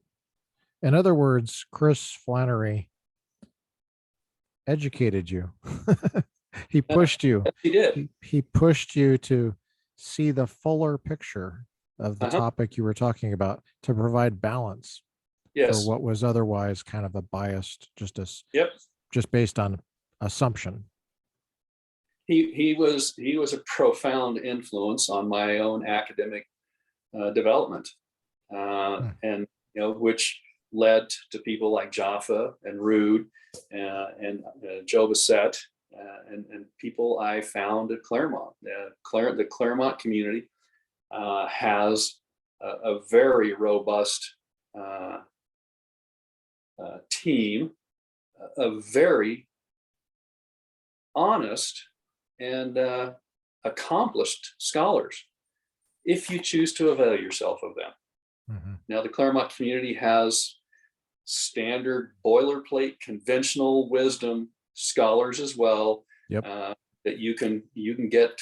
Here's how you think, and you'll pass my course. Mm-hmm. I will give you an example from my own PhD years. I was in a course. It was a Congress course with one of the other professors there, and we were having a discussion. They were doing student presentations that night, and I'm just sitting there listening to this, and for some reason the professor brings up legal aid. One of her students had a wife that worked for legal aid in the town of Glendale. Was this the first time you were there, or the second time there? Okay. Now, this is in my PhD program. Gotcha. And so she's talking about her student and his wife and some of the stuff they're involved in and all this. And just completely out of the blue, she turns to me and says, "Well, Lance, you probably hate legal aid." And I thought, oh, great. This is nice for a class. And I said, honestly, legal aid is not something I even pay attention to. So I don't know. And so she just kept prodding the finger. No, you probably hate him. And so kept prodding. And finally it was like, she wasn't going to stop it, or apparently going to stop. And so I said, honestly, I simply don't know that much about legal aid. I know certain things about them, but it's all really kind of popular stuff. I see some things in the news, but I'd be willing to hate them. And the entire class just has this sharp intake of breath. And it's like, oh my gosh, listen to what you just said. But, it was that, this idea that any opposition whatsoever to the activities of legal aid is simply unjust on the face of it, which was the whole tenor of, and the entire class, most of the class, there might have been one or two people in there that might have shared opinions similar to mine, but it was like, it was groupthink. And it's like, of course, legal aid is good. And it's like, well, how many of you ever looked at legal aid? How many of you have looked at what they do? Where do they get money? Things like that. Right. And so the folks that are there available to people are really, really good and refreshing if you're open to that sort of thing. Yeah. Well, and I think in the broader Claremont community, meaning the 6 colleges that are there, I think that the balancing of people like what you're talking about with Chris Flannery and Jaffa and Bessette, people like that, I think they are actually a severe minority of that whole community. I don't think there's anybody like that at Scripps, for example, or at Pitzer. But they punch above their weight. But yes, there's enough people that have been there that balance it out at CGU and Claremont McKenna that it does, I think, a great service to what you're saying is looking at the fuller picture and thinking more fully about something, developing the thought. Don't just stop at what it prima facie looks like or what you think you're supposed to say. Yeah. Well, we really appreciate the time you've spent with us and the energy getting back into this material and talking about your extraordinarily interesting Air Force career, at least from my perspective, both academic, pretty high level in the weeds academic and teaching, and then also flying, doing all the things you did in the air and on in the hangar. So thank you so much for your service, and thank you so much for spending time with us today. Well, I've had the opportunity to have really quite enjoyable and rich and fulfilling life in many ways. And we've talked about part of that. So thank you for the invitation. I appreciate the opportunity to talk to you and your audience. Thank you, Lieutenant Colonel Lance Robinson, PhD. Thanks.